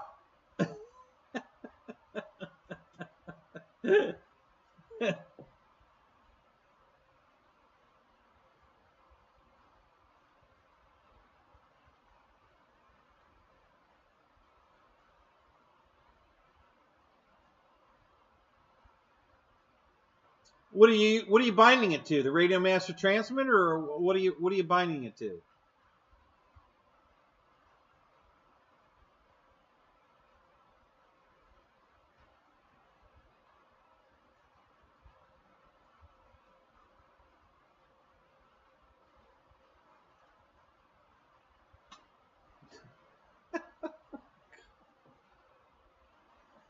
Oh my God. Oh God, it's a good thing I love this woman.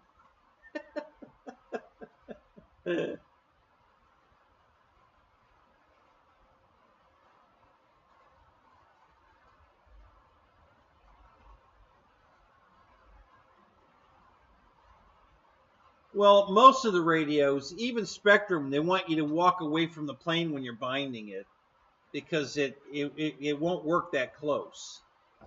The remote to my truck won't work. If I'm standing right next to the truck, I can't unlock the door with the remote. If I walk 30 feet away from it, it works perfect. But if I'm standing right next to the truck, it won't work. So I don't know what causes that. That's weird. I get it, but all the radios do that. You know, if I'm standing right next to my plane with this, it has telemetry lost. So but as soon as I walk 10 feet away from it, and I telemetry recover. That's they all do that. Same thing with Spectrum. If you're standing right next to the plane when you're trying to bind it, it won't bind. You got to walk away. You got to move a few feet away from it, or it won't bind. And they tell you that in the instructions. I don't know why. It's weird. You'd think you'd be stronger signal when you're that close, but apparently it washes it out or something. I don't know.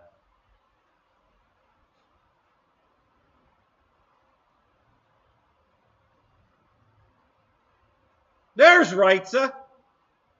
What's your favorite radio?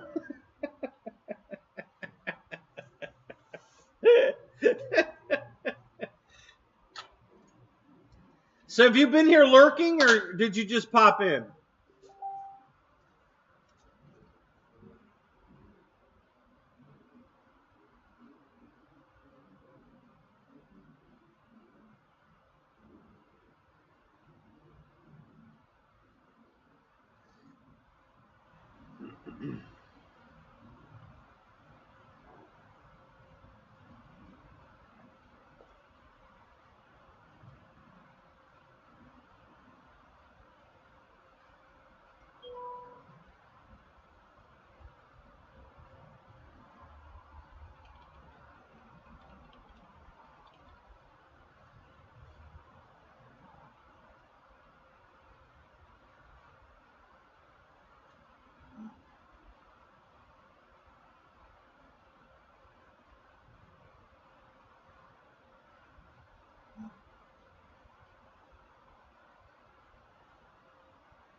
Well, Kenny, I don't know.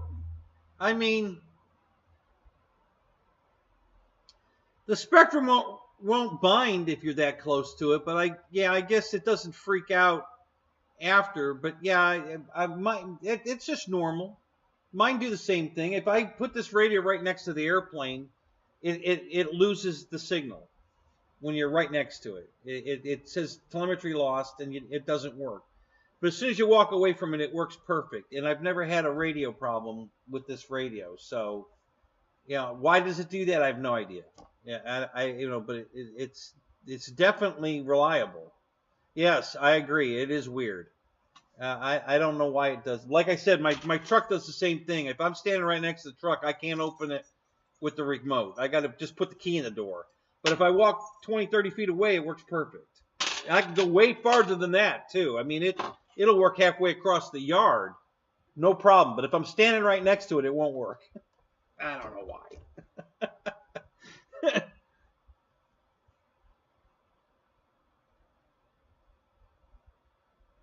There you go, Keith. That's good advice. You and Michael Bear, you're going to corner the market on the Harbor Freight stuff.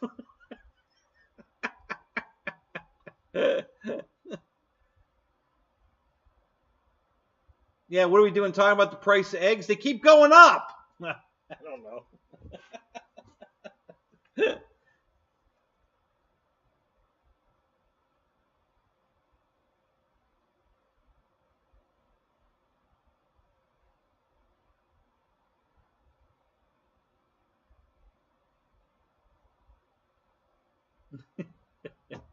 All right, well that's good. Wrights has summed it all up right there.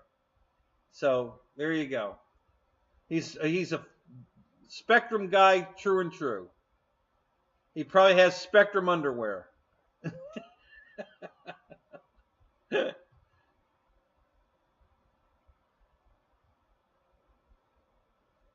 Yeah, I agree, Kenny. It is weird. I don't know why. You would think if you're that close it'd be even better, but somehow it just washes it out, and then it might be because the receivers are telemetry, and maybe the telemetry being that close is feedback on the radio, and because it's transmitting and receiving, because it has to transmit the telemetry. Maybe that has something to do with it. I really don't know. You're right. It's weird. Hobo freight? I haven't heard of hobo freight.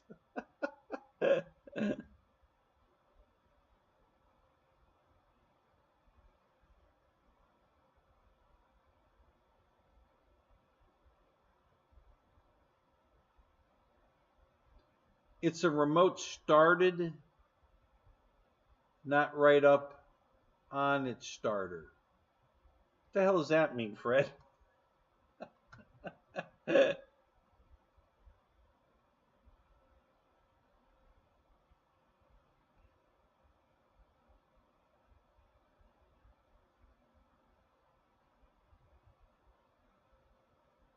Thinking about becoming an egg dealer.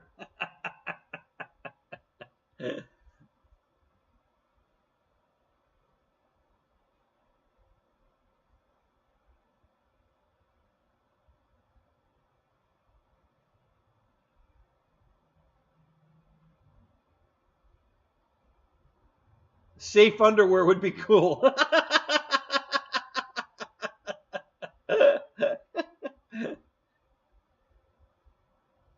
You ordered a Radio Master windsock? Where do you get one of those? I want one of those. Yeah, no stains. Yeah, that's the safe technology.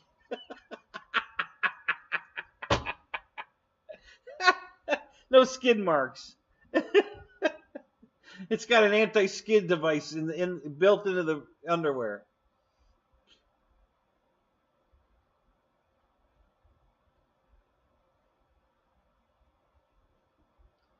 I don't believe either one of those do have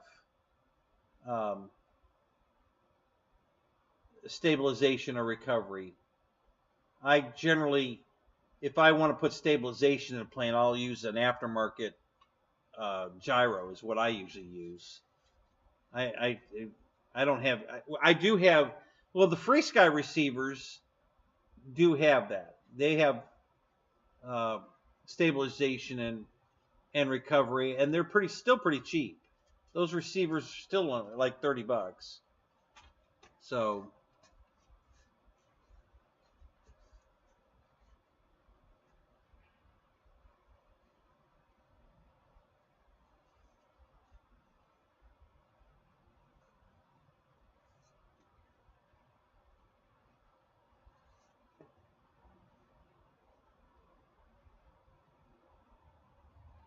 You picked up 5 dozen eggs? Oh my God. To eat, you're going to eat all those? What do you eat? A carton a day? Holy crap.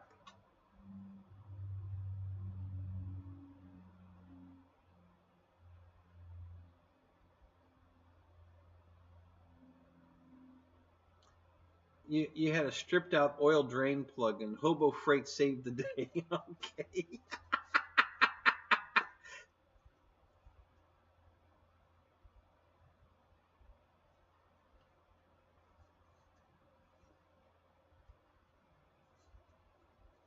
All right, Keith.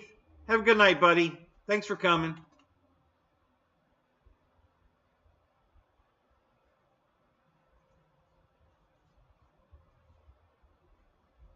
Yeah, there you go. Yep. Yeah, wear some brown underwear when you're flying the value hobby receiver.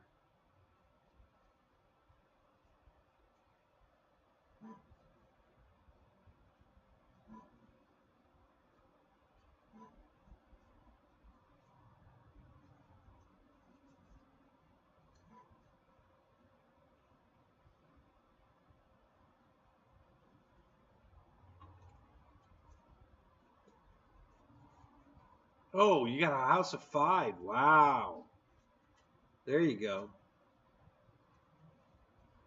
Lasts a couple weeks. Well, good. Now, there you go. Yeah, I'm not familiar with that kind of situation. It didn't occur to me.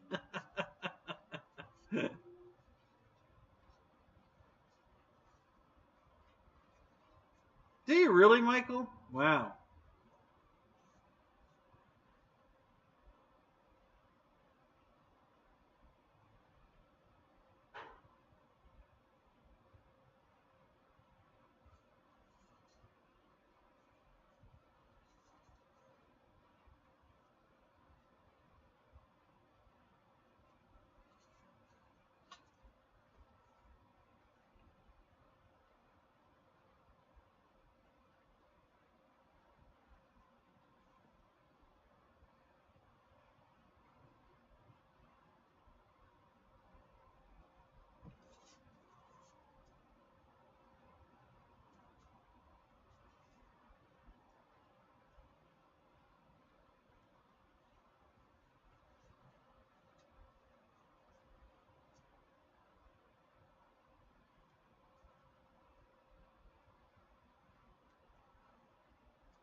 Oh, guys, you guys just reminded me that I bought apple pies last week when I went shopping, and I forgot they were in there. Damn it. The little like Edmonds. Yeah, I forgot I bought those. I gotta go find those. Now I'm hungry. I haven't eaten tonight. I'm hungry. I came right from the field in here. I didn't even stop in the house for anything. There's some good barbecue in there I made last night, so I'm gonna go get that too. In a little bit. I'm not leaving yet. But all this egg talk is making me hungry. And I have 1 brown egg left from our last batch of eggs, so I'm probably gonna go in and make that too.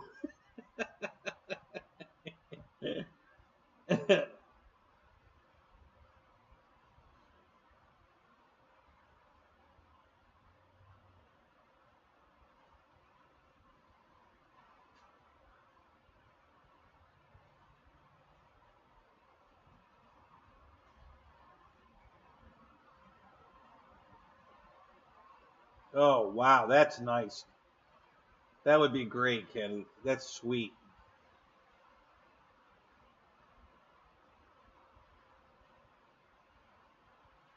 Apple fritters. Oh man. What happened to that? Did she just quit or what?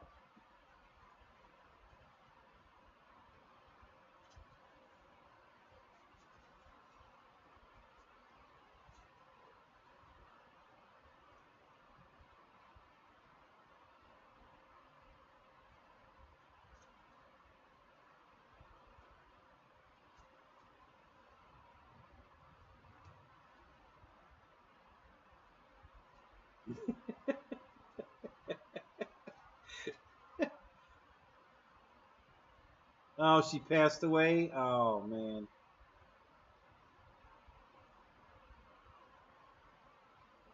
Wow.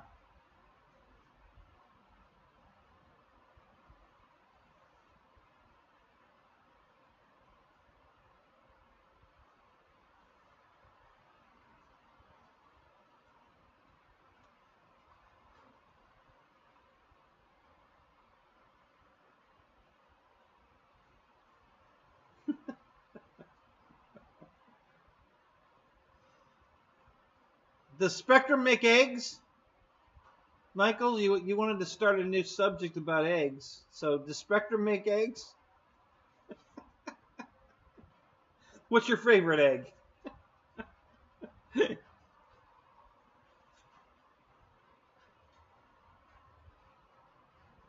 Wow, that's great. That's a great story, Kenny. Man.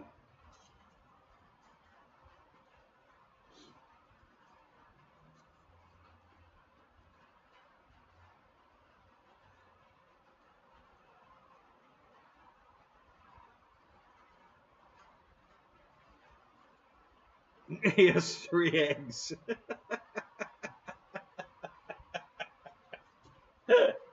With safe.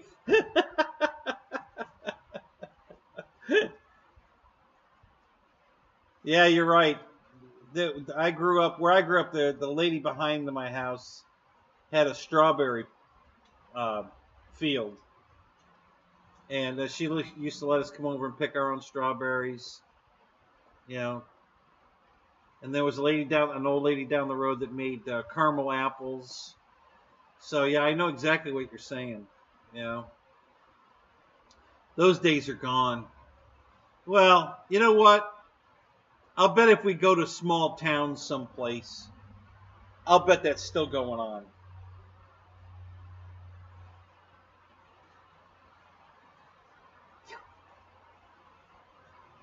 Spectrum equals a big goose egg.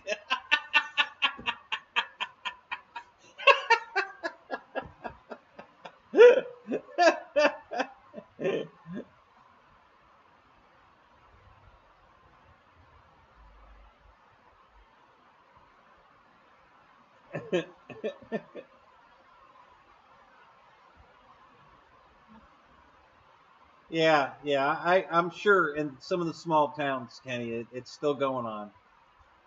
You know, and I want to. That's where I want to move. I want to go find a small town like that. When I retire, that's what I'd love to do.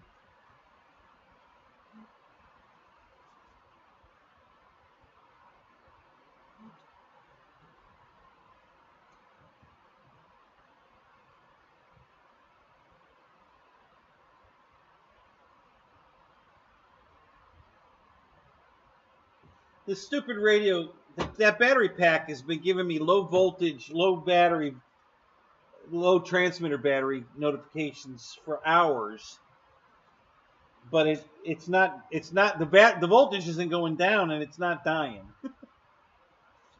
So this is why I said I got to break the memory. I know that battery's got plenty of volts in it. It's just I gotta retrain it. So I'm just gonna leave the radio on until it finally does kill it, and then I'll recharge it. No pun intended. Yeah.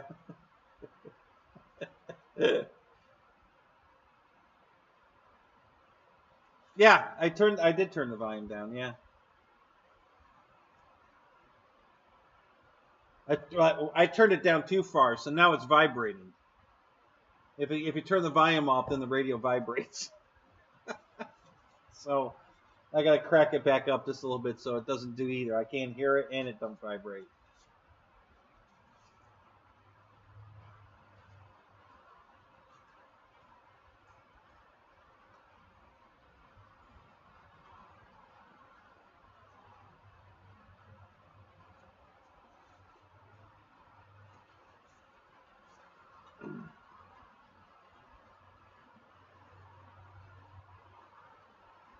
No, but they lay them.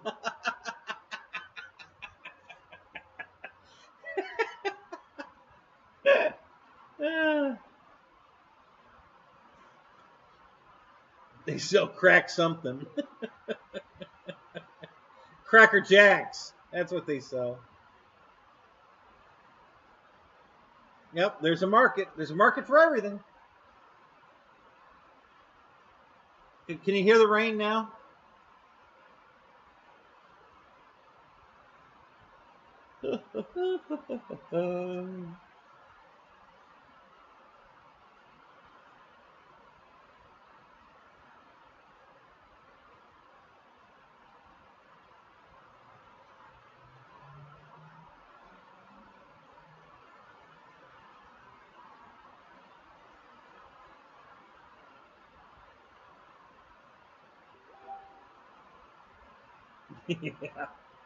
Yeah.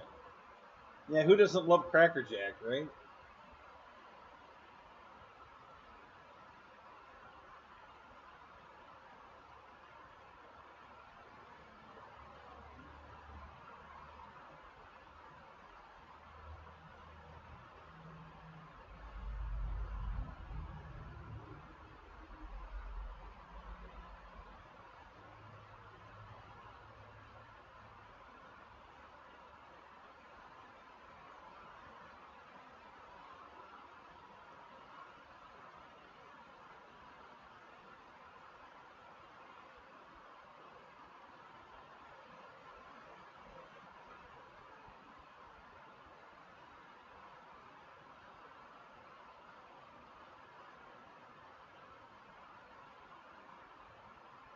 Crack cocaine.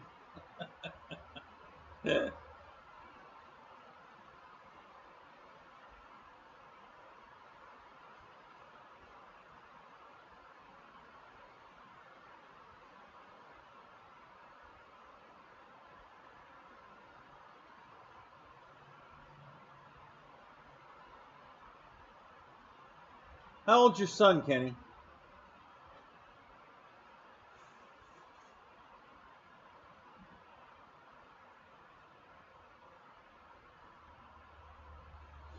$15, yeah. So he likes RC. He's into it.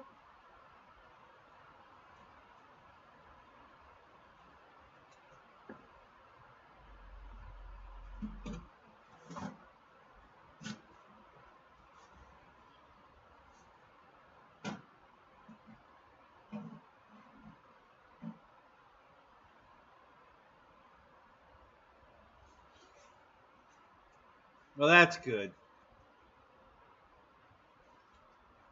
Kids today, I can't tell you how many times, I've taken kids out flying and they're just not they're not interested. They don't, they're on their phone and oh yeah, that's cool. And then I'm like, really?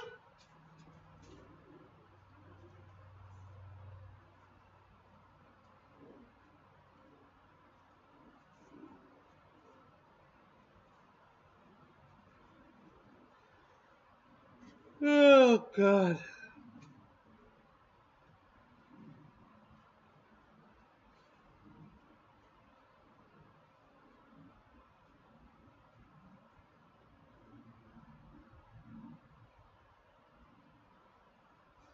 Man, that's fantastic. Man, I can't tell you that I love hearing that because today it just seems like father, son, daughter, whatever, just don't seem to have anything in common anymore to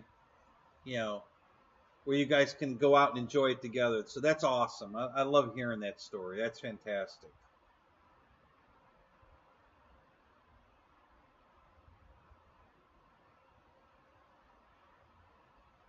Yeah, Matt, that's good. I like that. Going out to buy an airplane today. Well, got to buy two.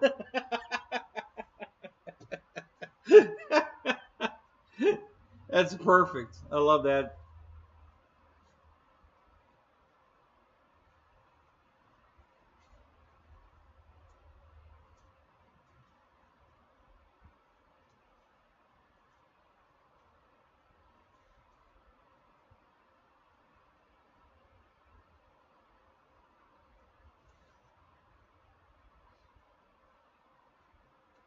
So he's 15. He's your youngest. So how long have you guys been doing RC together? How old was he when he started?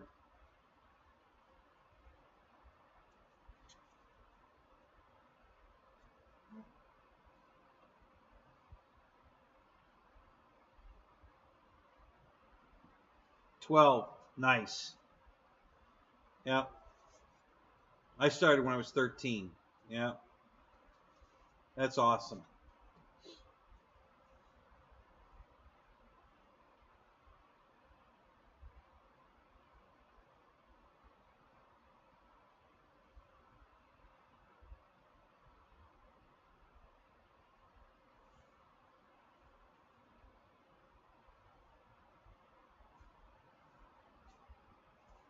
So so this should be a good story. Tell me, so you got into the hobby and you're building airplanes and everything, and he's watching you, right? He's hanging with you, he's watching you, but he's not into it yet? How did he not just fall in love with it at the same time you did? Why did it take him 2 years to come around?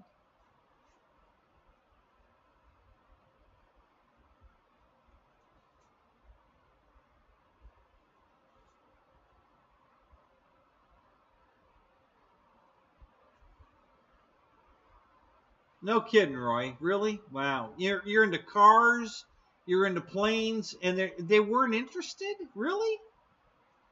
Wow. What are they interested in, Roy? What are your kids, your 17 and 18-year-old, what do they do? What are they interested in? Video games? Online gaming? Is that their biggest, what do they do?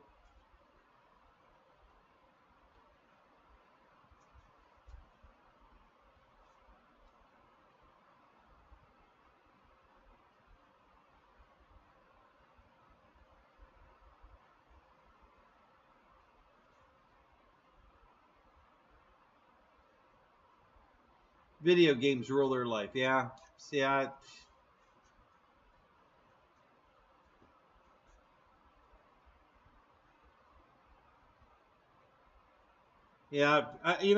used to do some gaming. Not. I never got into it. I didn't buy big dollar equipment and shit. Just go out and have some fun. There was an old game I used to love. It was called I think it was called Defiant. I think, and it was just a lot of fun. And I used to go online and play that when I could, but it never took the place of my RC stuff, and nothing takes the place of my RC stuff.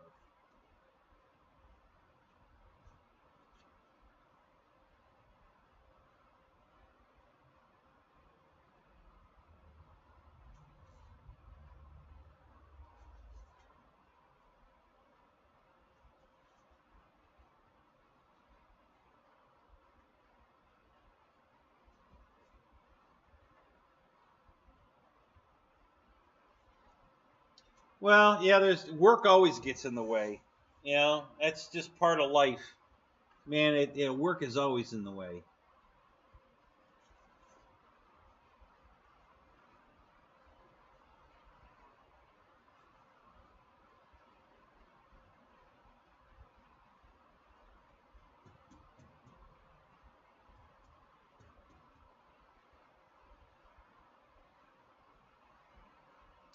So, Kenny, what did your son?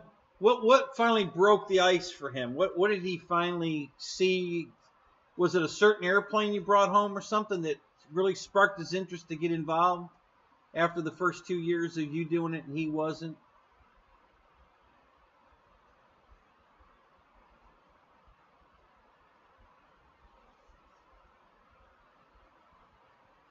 Yeah, that's awesome. Dad-son time. That's awesome. My dad didn't spend any time with me. He spent all his time with my brother. He didn't spend any time with me.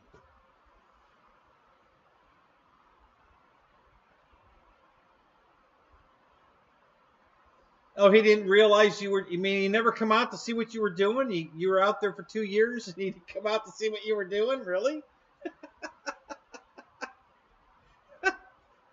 Oh my God.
Oh, no kidding. That's interesting.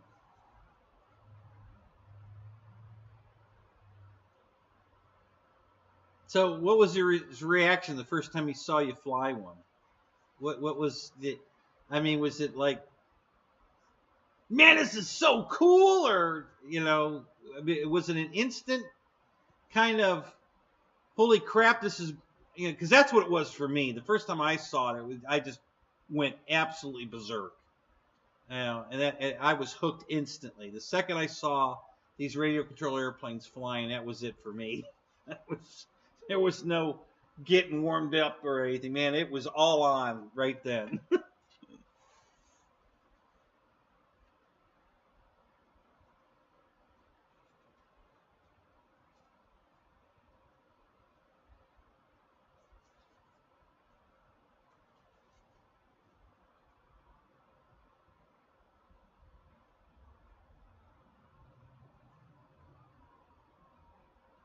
No, that's cool.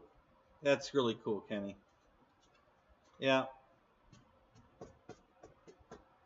Yeah, I've told this story before, but yeah, I was 13. My mom had to go into work on a Saturday to unlock the building for some workers to come in, and so I had to go with her because she didn't have a babysitter, and we're driving down the road that her work's on, and I see all these airplanes in the sky.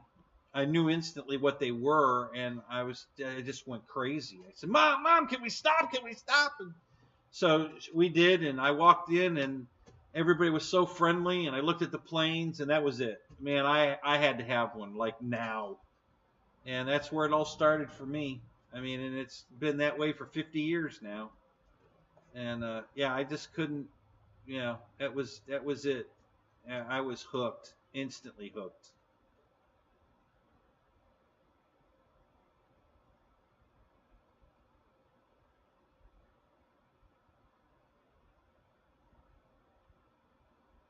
Really, Matt? So when you saw guys flying, it you didn't, like, it wasn't like you weren't excited about it. It just like, oh well, these guys are flying, kind of.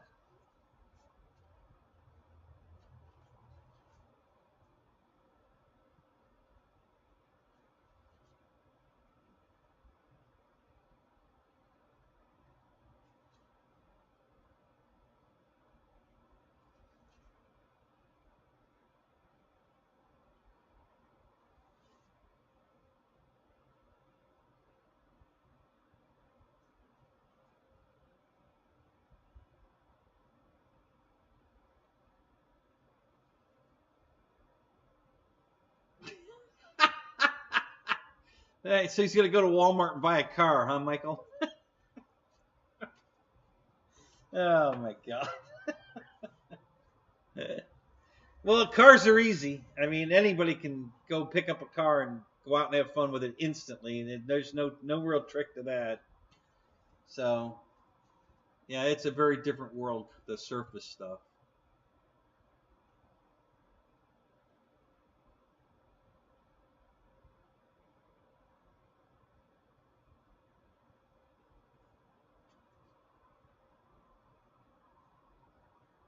Yeah, that's all it takes, Roy.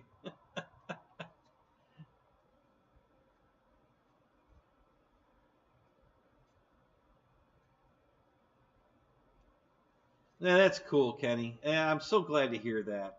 It's great to see somebody, you know, that a wants to be with his dad, wants to do this with his dad, thinks this is cool.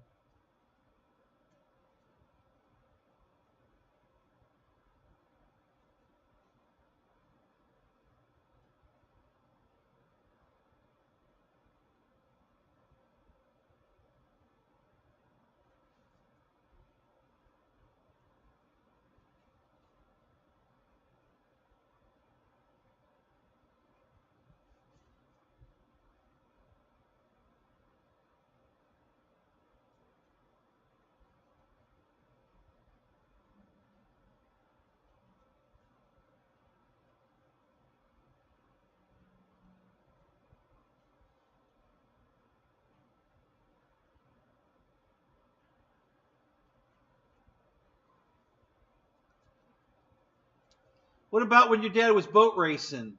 Where were you at that point? Or was he already done with their boat racing when you came along?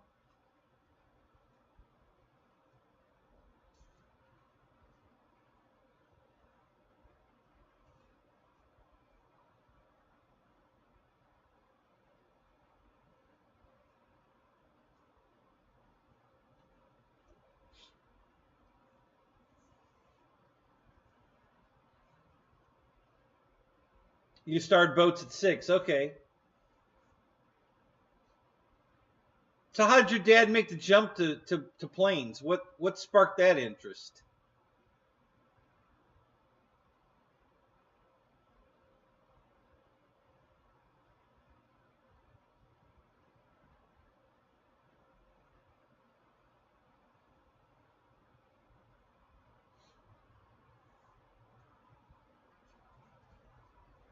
Dang, auto spell got you.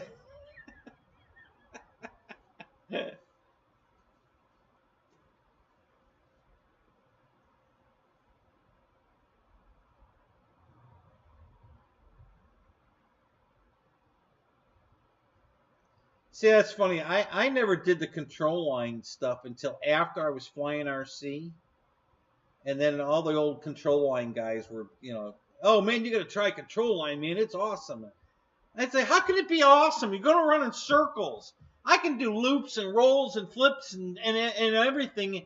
If all you can do is go around in circles. How can this be fun?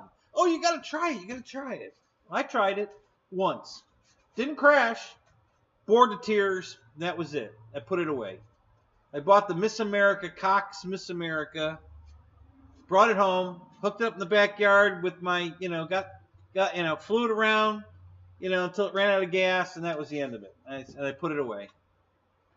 I don't know what happened to the plane. I know I didn't sell it or anything. Maybe my mom threw it away. I don't know. But, yeah, that was the end of that.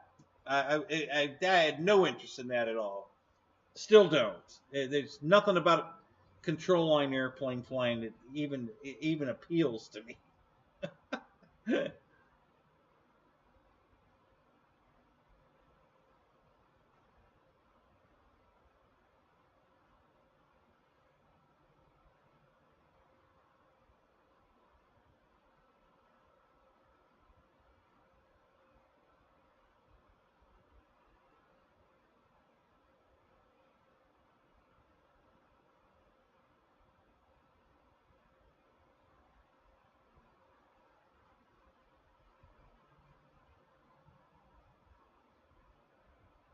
Yeah.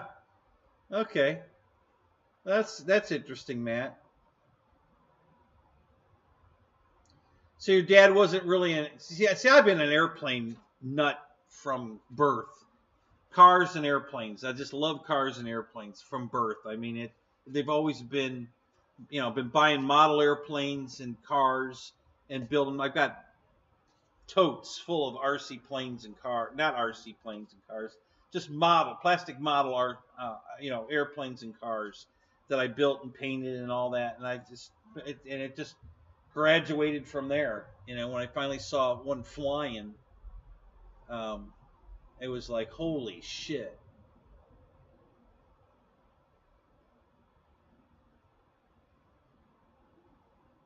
Oh, no doubt. Listen, I'm not trying to make control line like. I get it. I mean, it's definitely tricky. The dog fighting they do and stuff, and then flying inverted the opposite direction, and yeah, I get it. It's just not for me. It's not like it's easy or anything like that. It's just not what I want to do. But I get it. It's definitely. I see what people that do it. Because they're good at it, and it's definitely a skill. It's just not. Once I started in RC, I didn't want to go back to control line. It just didn't interest me.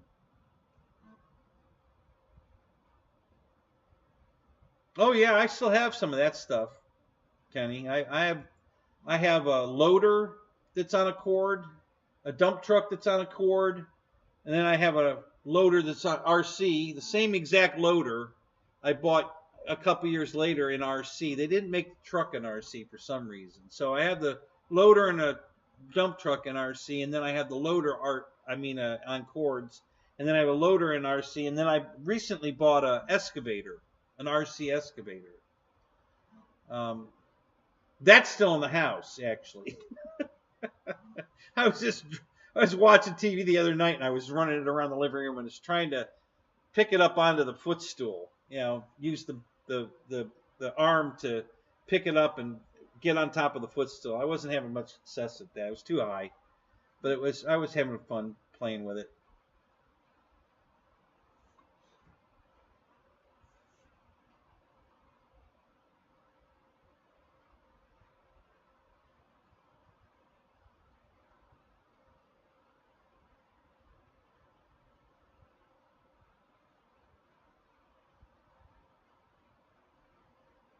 Right. Yeah, not radio control, remote control. Yeah, I have a bunch of remote control stuff. And then I started buying Radio Shack radio control stuff. I got a bunch of those.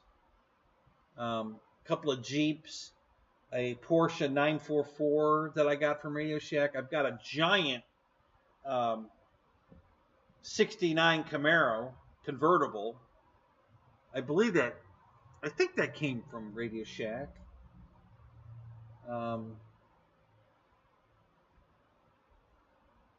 Yeah, I was buying a bunch of Radio Shack stuff. They had some cool stuff.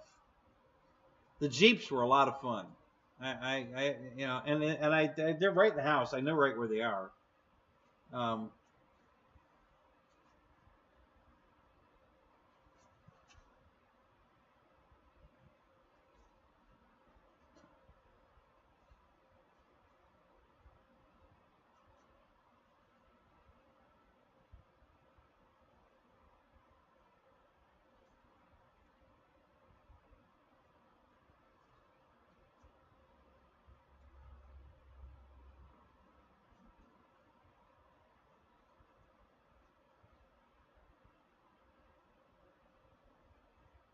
No shit. Yeah, that sucks. Yeah, I didn't. My first divorce wasn't malicious at all, and neither was my second. And she's back, so yeah, I was lucky in that. Nobody's messed with my stuff.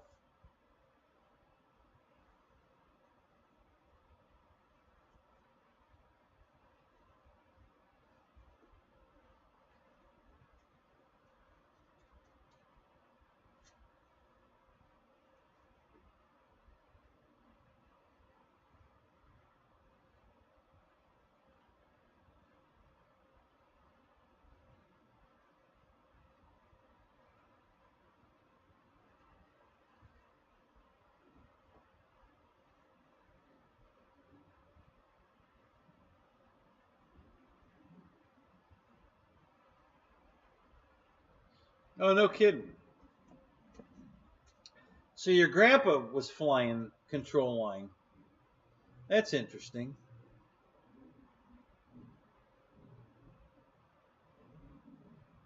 I'm surprised your dad went from control line airplanes to RC boats. That's without going to RC airplanes. I mean, I could see him going to planes and boats, but to jump ship from, no pun intended, Fred. To jump from control line planes to RC boats and then come back to RC planes. Yeah. See, I did it. I've done it all. I mean, I've got boats, planes, cars, tanks, uh, construction equipment. Oh, excuse me, a hovercraft. If it's RC, I own it. Sailboat, PT 109. Yeah, if it's RC, I own it. So I just helicopters. I mean, I've got a bunch of the little helicopters, and then I have a big 500 RC helicopter. Um,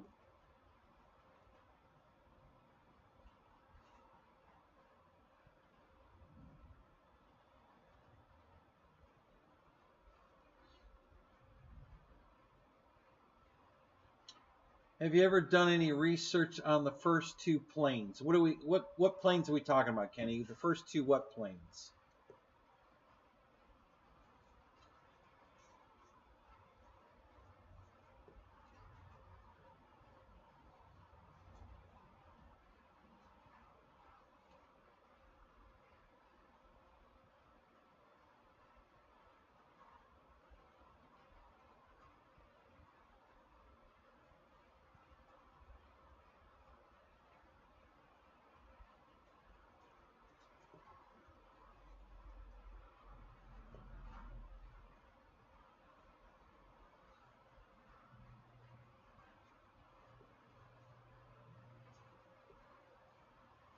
Yeah, Matt. See, that's what happened when I moved to Florida. I was a pylon racer up north, and when I moved down here, I couldn't find anybody pylon racing. It was all pattern or glider. So I got into RC cars because I want to race. So I got out of, well, I didn't get out of planes, but I focused more on cars and started RC car racing. And because that was going on everywhere. You could do that every night of the week over here. And that's when I opened my hobby shop. Carried mostly cars, but I had a little bit of plane stuff. I had the whole Dubro line for our planes, cars, or whatever. I had all of that. I had the balsa, the Sig balsa box. I had that. I still have it, actually. I have the wire rack, the Dubro, the whole Dubro rack, and the Sig balsa wood rack from the hobby shop is out in my old garage. I need to bring it over here. Yeah, so I still have all that stuff that I had at the hobby shop.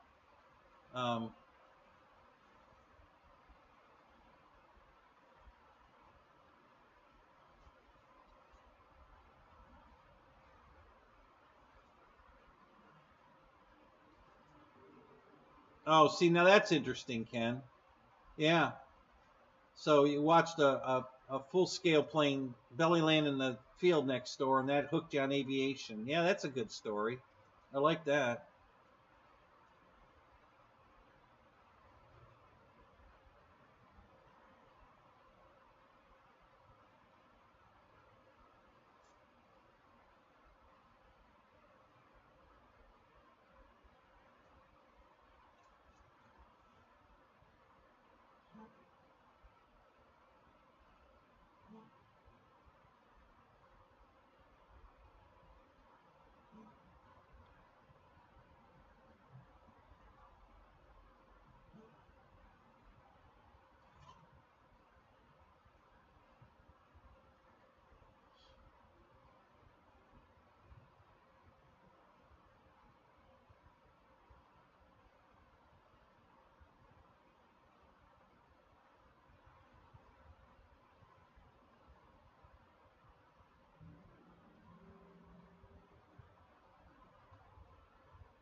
Okay, guys, so you're going to enjoy this since we got on this subject.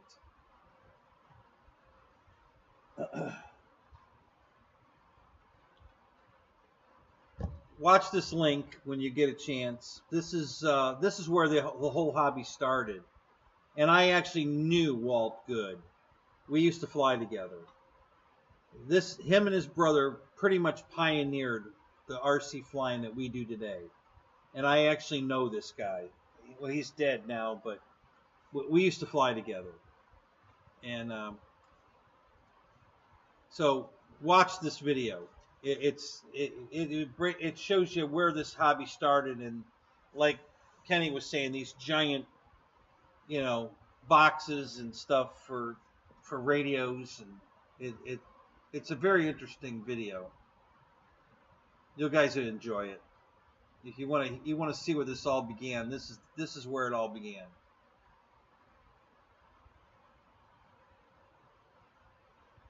Most of you guys probably have an AMA number. Walt's AMA number was 11. Okay, so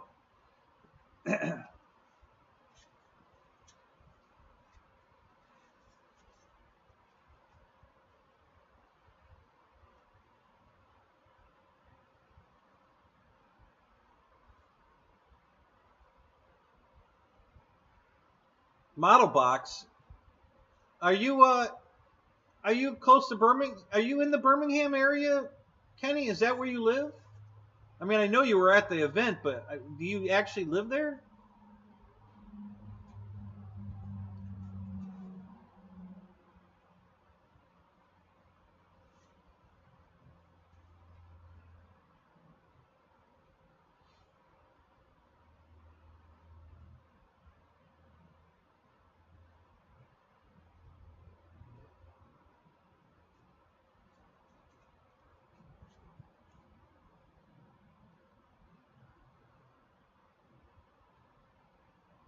Oh yeah, yeah. I remember the free flight stuff. Yep.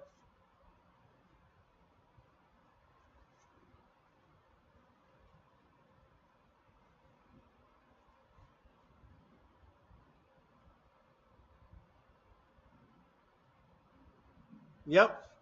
The video I just posted, Kenny, is exactly what you're talking about. And they're going to talk about how it worked. They're going to show you how they made it work. You're exactly right. And that's exactly what the video I just posted talks about. Exactly how that worked. The mechanism they made to make it go left, back straight, then right, then back straight. And if you wanted to go left, you had to push the button 3 times, Yep, they talk about all that. So it's funny you just said that.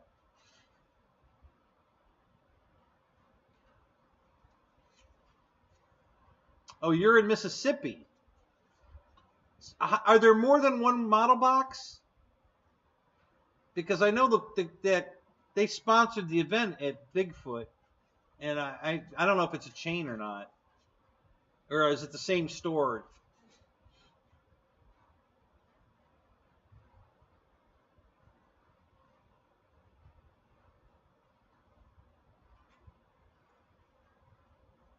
No, Matt, that's not what happened.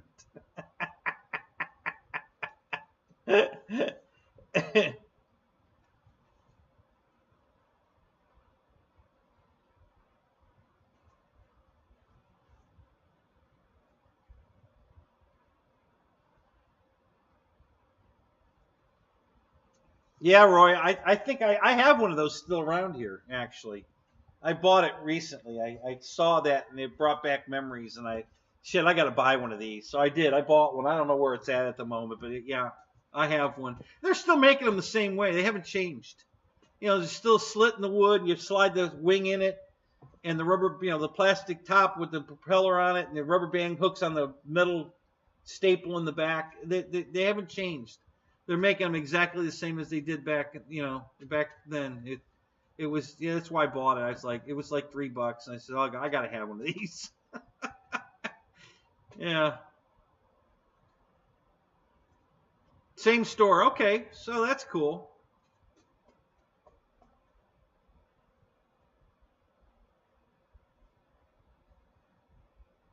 So we have a few model hobby shops here, but they're kind of they're too diverse. I mean, they're handling everything: board games and dolls and you know, science projects, and you know, they're not like hardcore hobby stuff. It's all kinds of crap, you know, and then when you go in there and try to talk intelligently to someone about the hobby, you know, RC, they don't know what they're talking about. You know, they have no idea.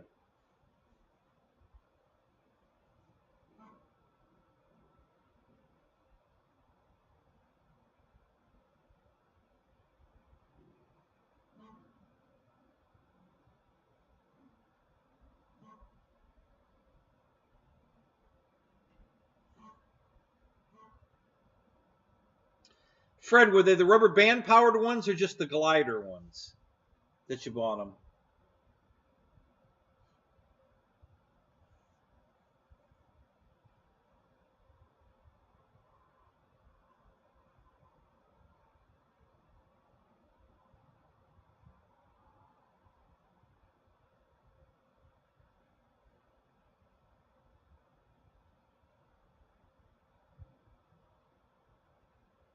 Yeah, exactly. I mean, I was already an airplane and car nut anyway, but all that kind of stuff just, you know, when I saw that, it was a impulse buy. I had to have one. Mommy, I gotta have that. You know, buy me that. You know, the rubber band. I don't know how many of those rubber band powered airplanes I went through, but I used to love those until I started flying RC. You know, then you know, who you know, that gets old. Then the rubber band stuff. You know, once you've got the good stuff. Just the glider ones, yeah, yeah. You put a nickel or a penny in the nose of it, and it was funny. I was working at AutoZone, and my boss and the commercial guy got talking about airplanes, and they both knew I flew radio control airplanes, but they decided they were going to make an airplane that would fly across the room, and they built this dilapidated thing out of a cardboard box, and they don't know anything about CG or any of that, right? So I'm there and I see what they're doing, and I'm just watching, and of course they don't put any weight in the nose, so it's tail heavy, and they throw it and it just falls backwards and then crashes, and they can't figure out why it doesn't fly. And I'm just laughing at them. And finally, Tom was the commercial guy, looks at me and he says, "You fly this stuff, don't you?" And I go, "Yeah." He goes, "What are we doing wrong?" I said, "Everything." So I walk over there and I said, "Have you guys got like 50 cents or a buck's worth of quarters?" And I think so. I said, "All right." So I grabbed some tape and they give me some quarters and I tape them to the nose. And that's all I did. And I threw it and it flew across the room and crashed on the floor, but it went all the way across the room. They were like, "Oh my God," you know? And then I showed them how we can, you know, adjust the elevator by bending the, you know, the cardboard up, and we got it trimmed out where it actually could fly around the room a little bit. And then I guess what's the word I'm looking for?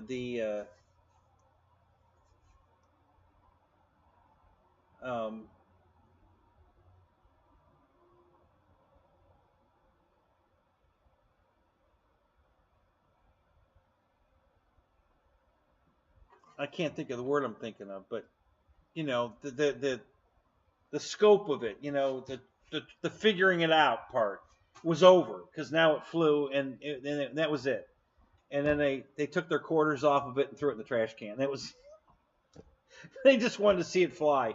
And after we got it flying, and then it was over. There was no more interest in it.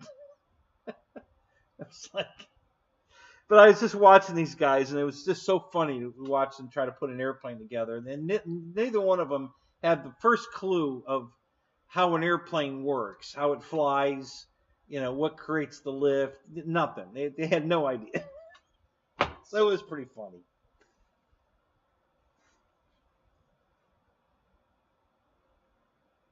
Oh, I used to love. I could make some paper airplanes that would glide all the way across a gymnasium. I just learning how to fold them to get. I used to fold it where the fuselage was like almost no bigger than the toothpick, and it was all wing.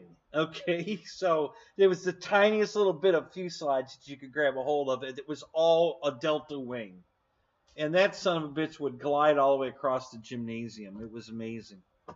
Yeah, I used to love doing that, building paper airplanes and shit. Like I said, I was hooked on cars and airplanes out of the womb. It was in my blood instantly. So,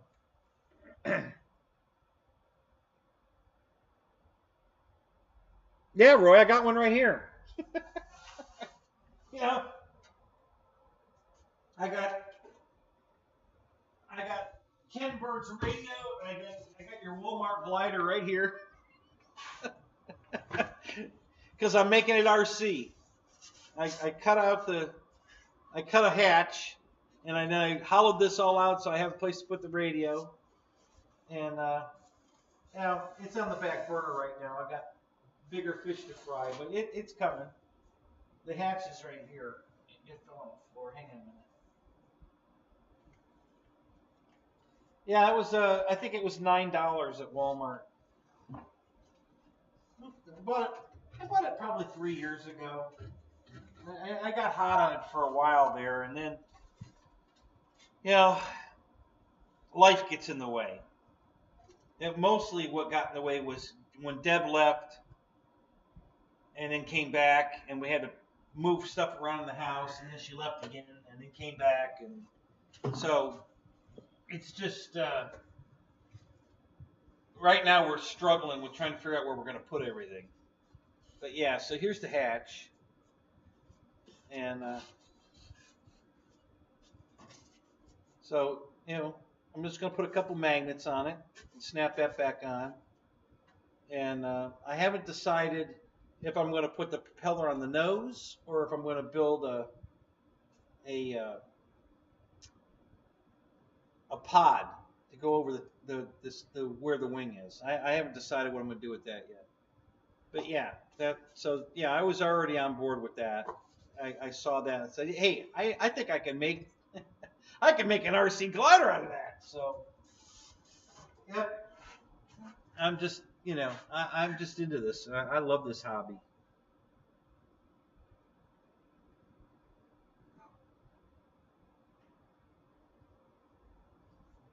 Yeah, I don't have an RC. I have an RC throw glider, but I converted it to power. I bought a Bird of Time. I bought the Bird of Time glider, which was a hand toss or a high start type glider. It wasn't a powered glider, but I converted it to a power glider. And I love that glider. That thing, it's a balsa wing and a fiberglass fuselage, and it was an ARF. And because if you bought the kit version, it's all balsa and you have to build it, but it's a balsa fuselage, so it's a square fuselage, not a round fiberglass fuselage, and I didn't want that. I already have one of those. I got a Gentle Lady. So basically, that's the same thing. And that's what I did on my Gentle Lady is I made a power pod on the top that would mount with the wing. So if I wanted to use a high start, I could do it that way, or I could put the power pod on it. And I put a Coxo 49. It has a tiny little gas tank, and you just fire it up and you throw it, and when it runs out of gas, it's a glider. So I did that for years. I still have the glider. I'm sure I still have the pod too, but I don't know where the pod's at. I was looking for it probably 6 months ago. I was really looking for it, and I couldn't find it. When I started thinking about this stupid thing again, I was gonna think, hey, I wonder if the pod from the Gentle Lady would work on this. And then I was looking for it, and I couldn't find it. So I'll just make another one. No big deal.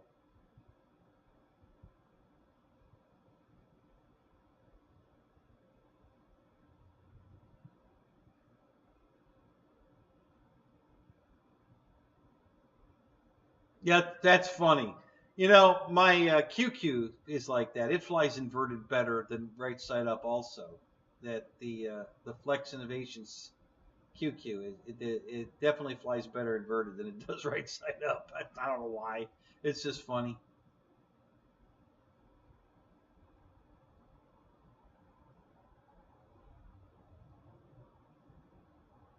Homemade Bixler. Yeah, exactly, Roy. uh,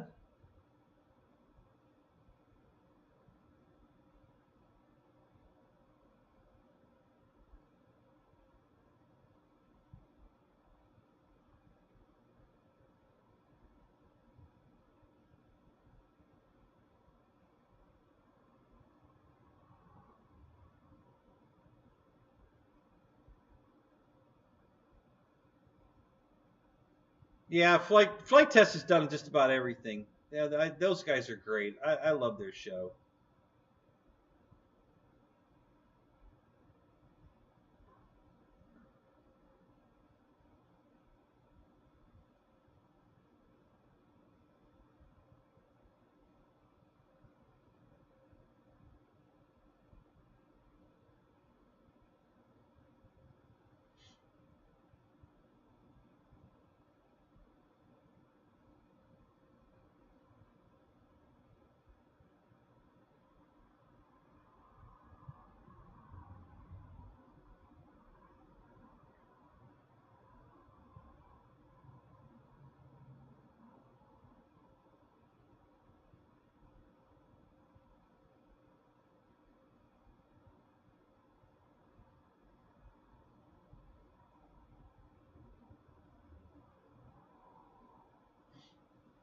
Oh, so you got a real brick and mortar hobby shop in Memphis, do you? That's cool. Yeah, we've got a few around here, but like I said, none of them are really they're into other stuff. You know, the Hobby Town, which is part of Pilot Ryan's group here, is they're into Dungeon and Dragon gameplay. So they've got these big tables set up in the store, and it seems like that's where their focus is. And they've got RC planes and cars and stuff. They have all of it, but um, finding somebody to talk to that knows anything about it. No, they want to do the Dungeon and Dragon stuff. They're not into the you know. And every time I send somebody over there, the only plane they want to talk them into is the Champ. You know, the little that little Champ E-flight plane, and I specifically tell them go get an apprentice or a mini apprentice or something. And when they get there, the owner talks them into buying the other piece of crap, and I'm like, so it just irritates me every time they do that. So, and then the two guys that told them go get the apprentice, they come back with, and they didn't come back to me. They came back to their house with the Champs, and they both tried to fly them without any supervision, and they both flew away. What the hell did you guys do? It's like, oh my god. So,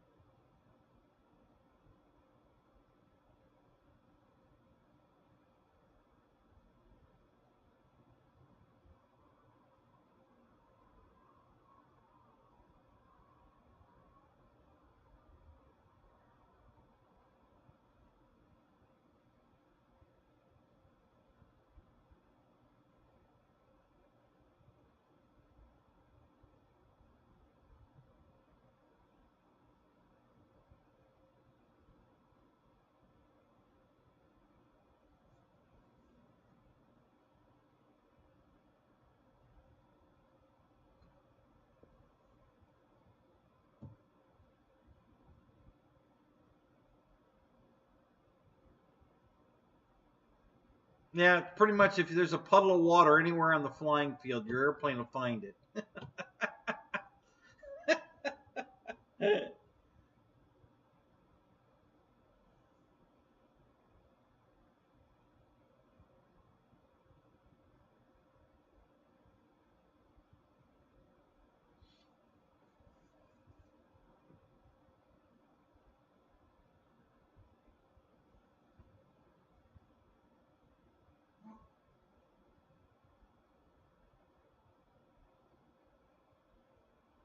Oh, no kidding, Roy. Really? Yeah, I haven't tried that yet. I haven't tried cliff flying yet. I do love gliders. I have a bunch of gliders.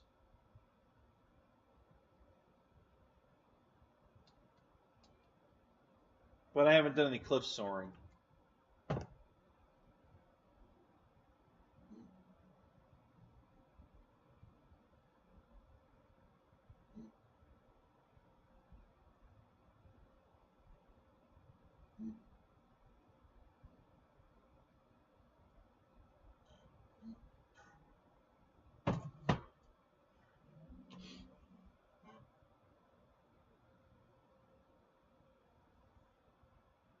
So where'd it go, Roy? Did it go down the cliff and flew? Did it fly away or did it just crash and burn? What was the end result of the glider?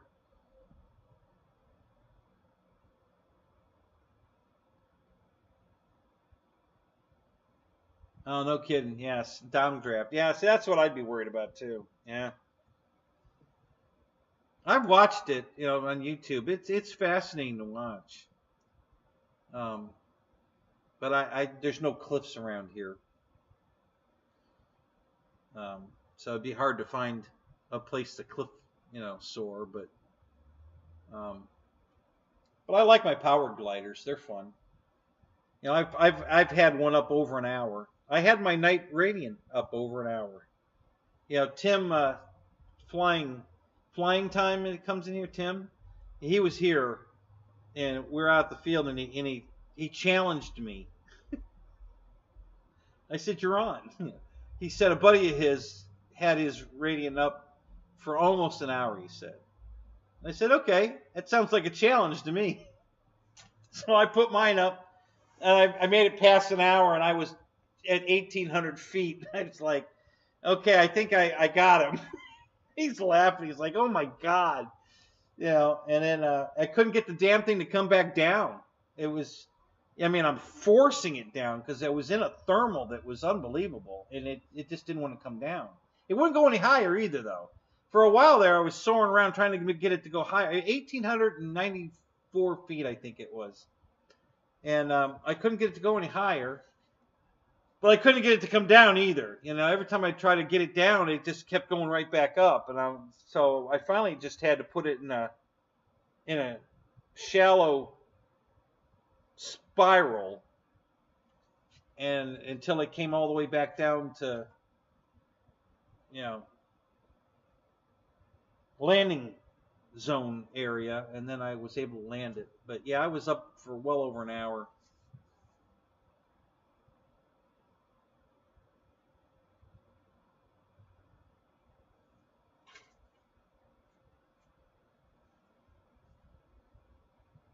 My the Bird of Time, that's a great glider.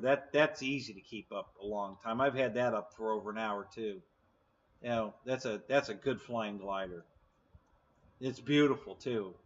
It's got like a gold wing to it. It's a really pretty airplane. I'm really glad I bought that. Of course, it's been discontinued. They don't make it anymore. When I, I God, is that a Great Plains glider? I forget who makes that, but when Tower bought Hobbyco, that went away. So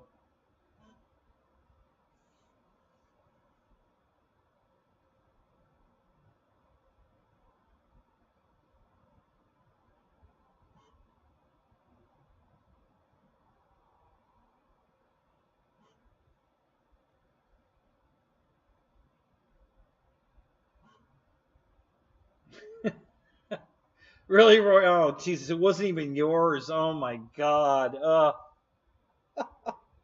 Oh, that had to be horrible.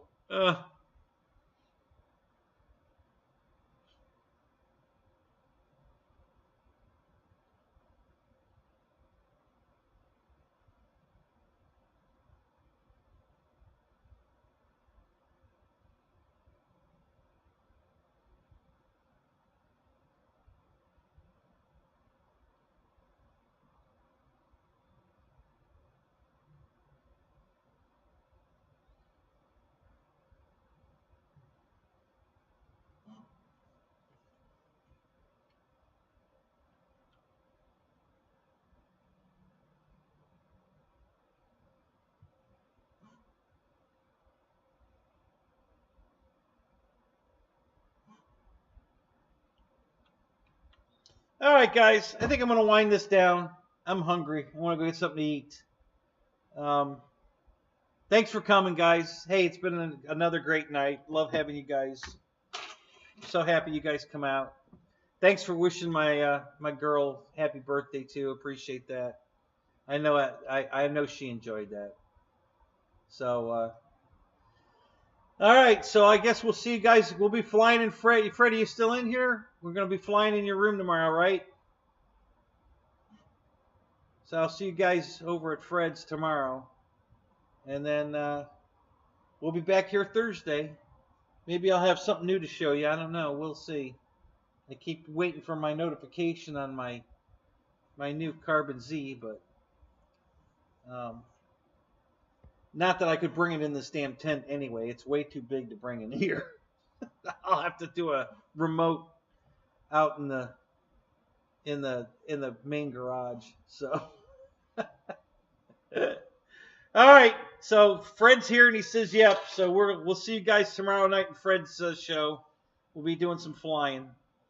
All right, guys. Thanks for coming. We'll catch you all later. Have a good night.